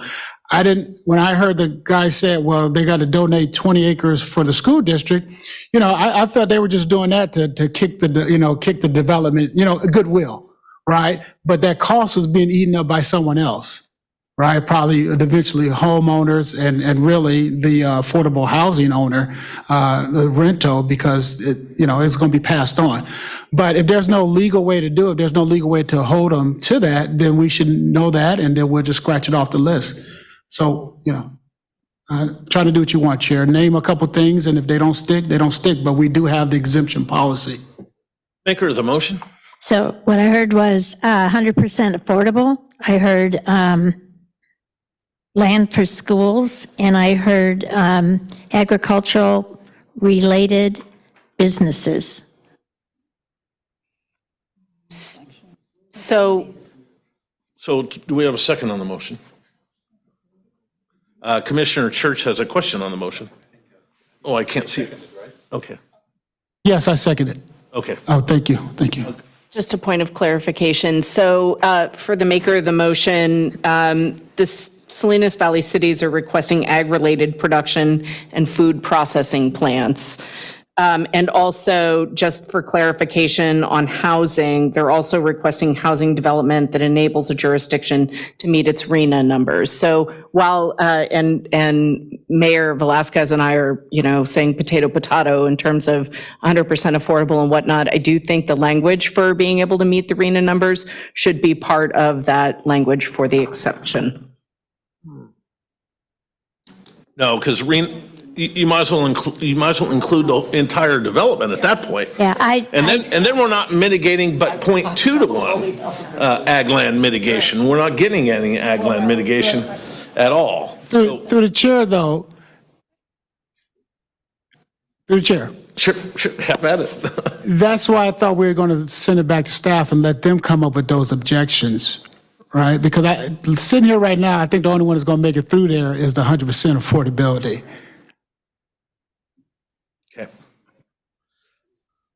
Commissioner Church. Just to follow up like the comments, before let's then, sending it back to staff, let them explore whatever option they want. It's going to have to come back to us. But I do want to just kind of really second Supervisor Askew's comments earlier, is that the more exemptions we make, the more it draws into question that one-to-one. And if we're going to make a whole bunch of exemptions, then we got to start going back and looking at that again. So I'll be 100% affordability is where I'm at. I possibly get persuaded on something else, but I want to see what staff has to say. Just want to say the key here is to leave ourselves some options, let staff work it out, and then come back and tell us what makes sense, what doesn't, and then we can go from there. Okay, we have a motion and a second, I believe. What's that? I said I will go back to that we will how do I want to say this? That we will establish specific exceptions, and we will do that in accordance with what the staff comes back to discuss with us and recommend. Okay, but Ian wanted us to define those exceptions so staff could tell us why we couldn't do those. So. Yeah, I will second that with that's the caveat, or could not, right? Right. And I think we went through 100% affordable, we ag facilities, someone said schools, and you know, we should be able to say that we looked at it and it didn't make sense. That's all I'm asking for. Okay, excellent. So we have a motion, we have a second. Roll call vote, please. Thank you, Chair. Commissioner Root Askew. Commissioner Church. Aye. Commissioner Leffel. Yes. Commissioner Oglesby. Aye. Commissioner Poitras. Yes. Vice Chair Craig. Yep. And Chair Gorley. Yes. Motion passes. Great. Discussion area number 4, land subject to mitigation requirements. Aaron? Thank you, Mr. Chair. What staff is recommending here is that mitigation should be required for lands that are basically the main designations, farmland designations identified by the state of California, Department of Conservation on their farmland maps. That's kind of the gold standard, that's the go-to source that everybody looks at to see, what those designations are, what's been identified as being farmland. The key thing here that staff is suggesting as part of option A is that the determination and what's considered to be subject to being required to do mitigation should be tied to a specific date of those designations. And and what staff is suggesting here is that mitigation should be required for these designations as of the date of the commission's adoption of these guidelines. We're basically saying the state of California's current designations. And the reason why staff is recommending that is because those designations can change. Lands that are designated prime farmland today, within about 2 to 4 to 5 years, if they are left fallow for whatever reason, if they're not irrigated or farmed, there is every possibility of those lands, even though they're the same lands, they haven't changed. This is the same, eligibility, same soil structure, drainage, et cetera. There is a very real possibility of lands being undesignated by the state if they're not farmed or irrigated for whatever reason. So anyway, staff is recommending that it would be wise, prudent, a good practice to link the mitigation requirements to designations as of a date certain, and the date that staff would recommend would be the adoption of these guidelines. And then just as option B, staff is just identifying that the guidelines, once they're developed out, we could link the mitigation requirement to map designations as of some other date, such as the date of an annexation proposal or the prior adoption of an MOA or some other date or no specific date. But in staff's view, the best practice, the best way to achieve what seems to be the commission's intent here is to link it to the current designations. So that's staff's recommendation. Commission discussion. Commissioner Church? So I learned here today that prime farmland can become non-prime farmland, even though the earth doesn't change, which is interesting concept. So I would be, in favor of using those maps that are laid out, but it strikes to me that if land is fallow for 5 years, can then become non-prime farmland. There may be farmland out there that's not being used that could be started up as farmland and be prime land, and we're neglecting that. So, I'm okay with that, with the addition that any prime farmland that is added to these maps be included.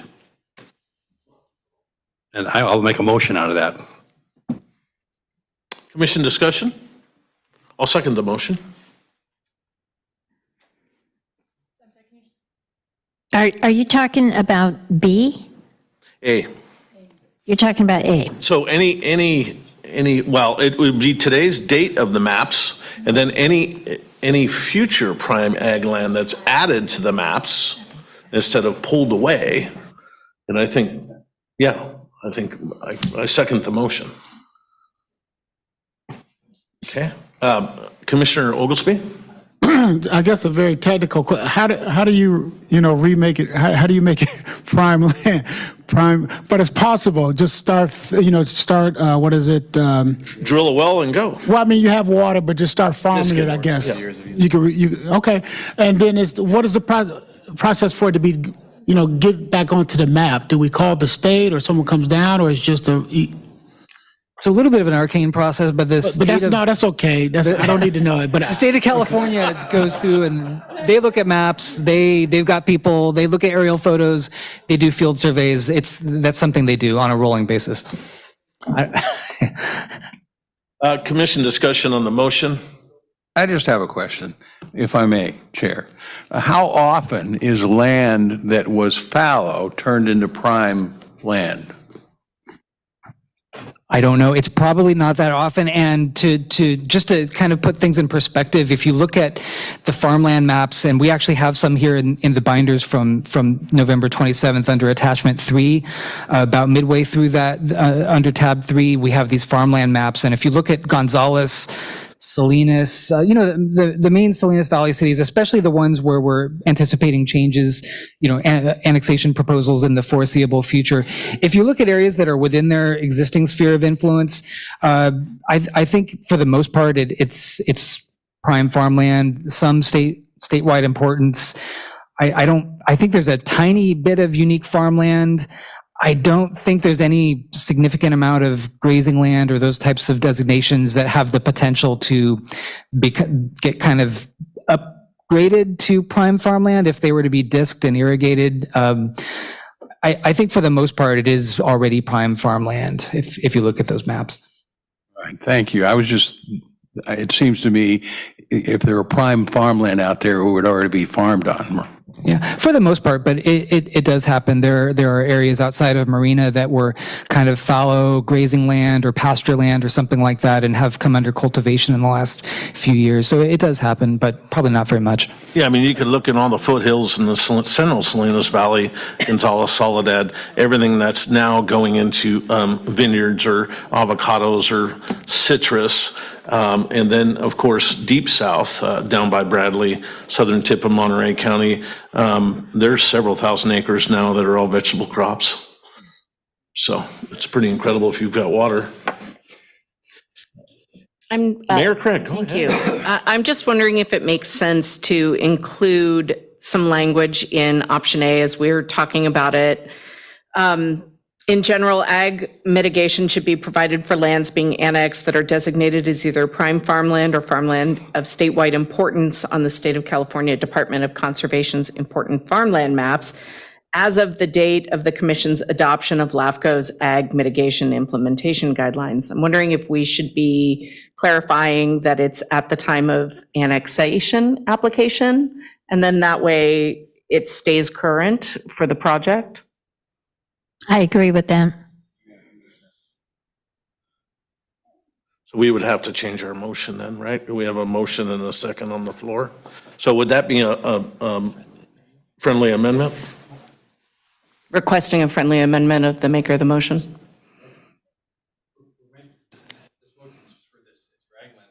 Yes. You're proposing? Adding the language that it is at the time of the annexation application. Yeah, that's two different things. I mean, we're looking at, we're looking for it setting up now. Yeah, I don't think I'm going to take that.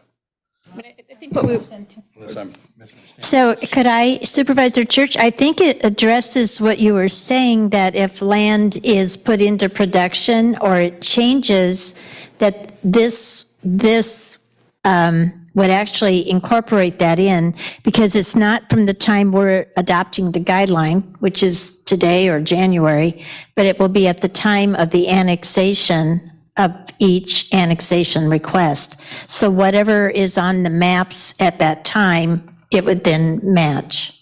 That's not what our motion was. That's not the motion. I understand. I think we're Okay. asking for a friendly amendment. Right. I mean, the land that is designated now as prime farmland is prime farmland. The only other question is land that somebody could have died and the heirs didn't use it for some time, or it just didn't have access to water, but it's good land, and this is taking into account that. I'm trying to take as broad a scope of prime farmland as possible. I feel this just narrows it down. Sure. Mayor Velasquez. I just have a quick clarification on that in terms of what option A says, right, in terms of the current designation. But when it comes to the annexation application, and that's when we're going to review it, and that's when it's going to be approved, and the cities, I mean, everybody's doing CEQA, and they have to take into consideration, that's one of the elements in terms of the mitigation is the farmland, right? They have to look at this land, and if it's prime ag land, that would come as part of the application process. So I guess I'm trying to figure out, I mean, the cities are already evaluating this, and they would have to look at the farmland designation at the state level. And so we're saying, So devil's advocate, if I want to bring 700 acres in, and right now we're growing broccoli, cauliflower, and all of a sudden I stopped irrigating that for 5 years, it falls off the prime ag land, then you don't have to mitigate. so it falls off of the state. It doesn't fall off of the state farmland. It does? Okay. So we have a motion, we have a second. Can we have a roll call vote? Commissioner Root Askew. Commissioner Church. Aye. Commissioner Leffel. No. Commissioner Oglesby. Aye. Commissioner Poitras. No. Vice Chair Craig. No. And Chair Gorley. Yes. The yeses have it. Thank you. Can I move adjournment? Can you just restate the motion? Any other comments to Oh, read? option A, okay, option A. Got it. They told me it's option A, good. Okay. Commissioner Oglesby, do you have anything? No, I thought there was a question on this side. Okay. I want to wish everybody a Merry Christmas. We'll see you in January. Reed, did you have anything to add? You're dead. Thank you all. Everybody's good?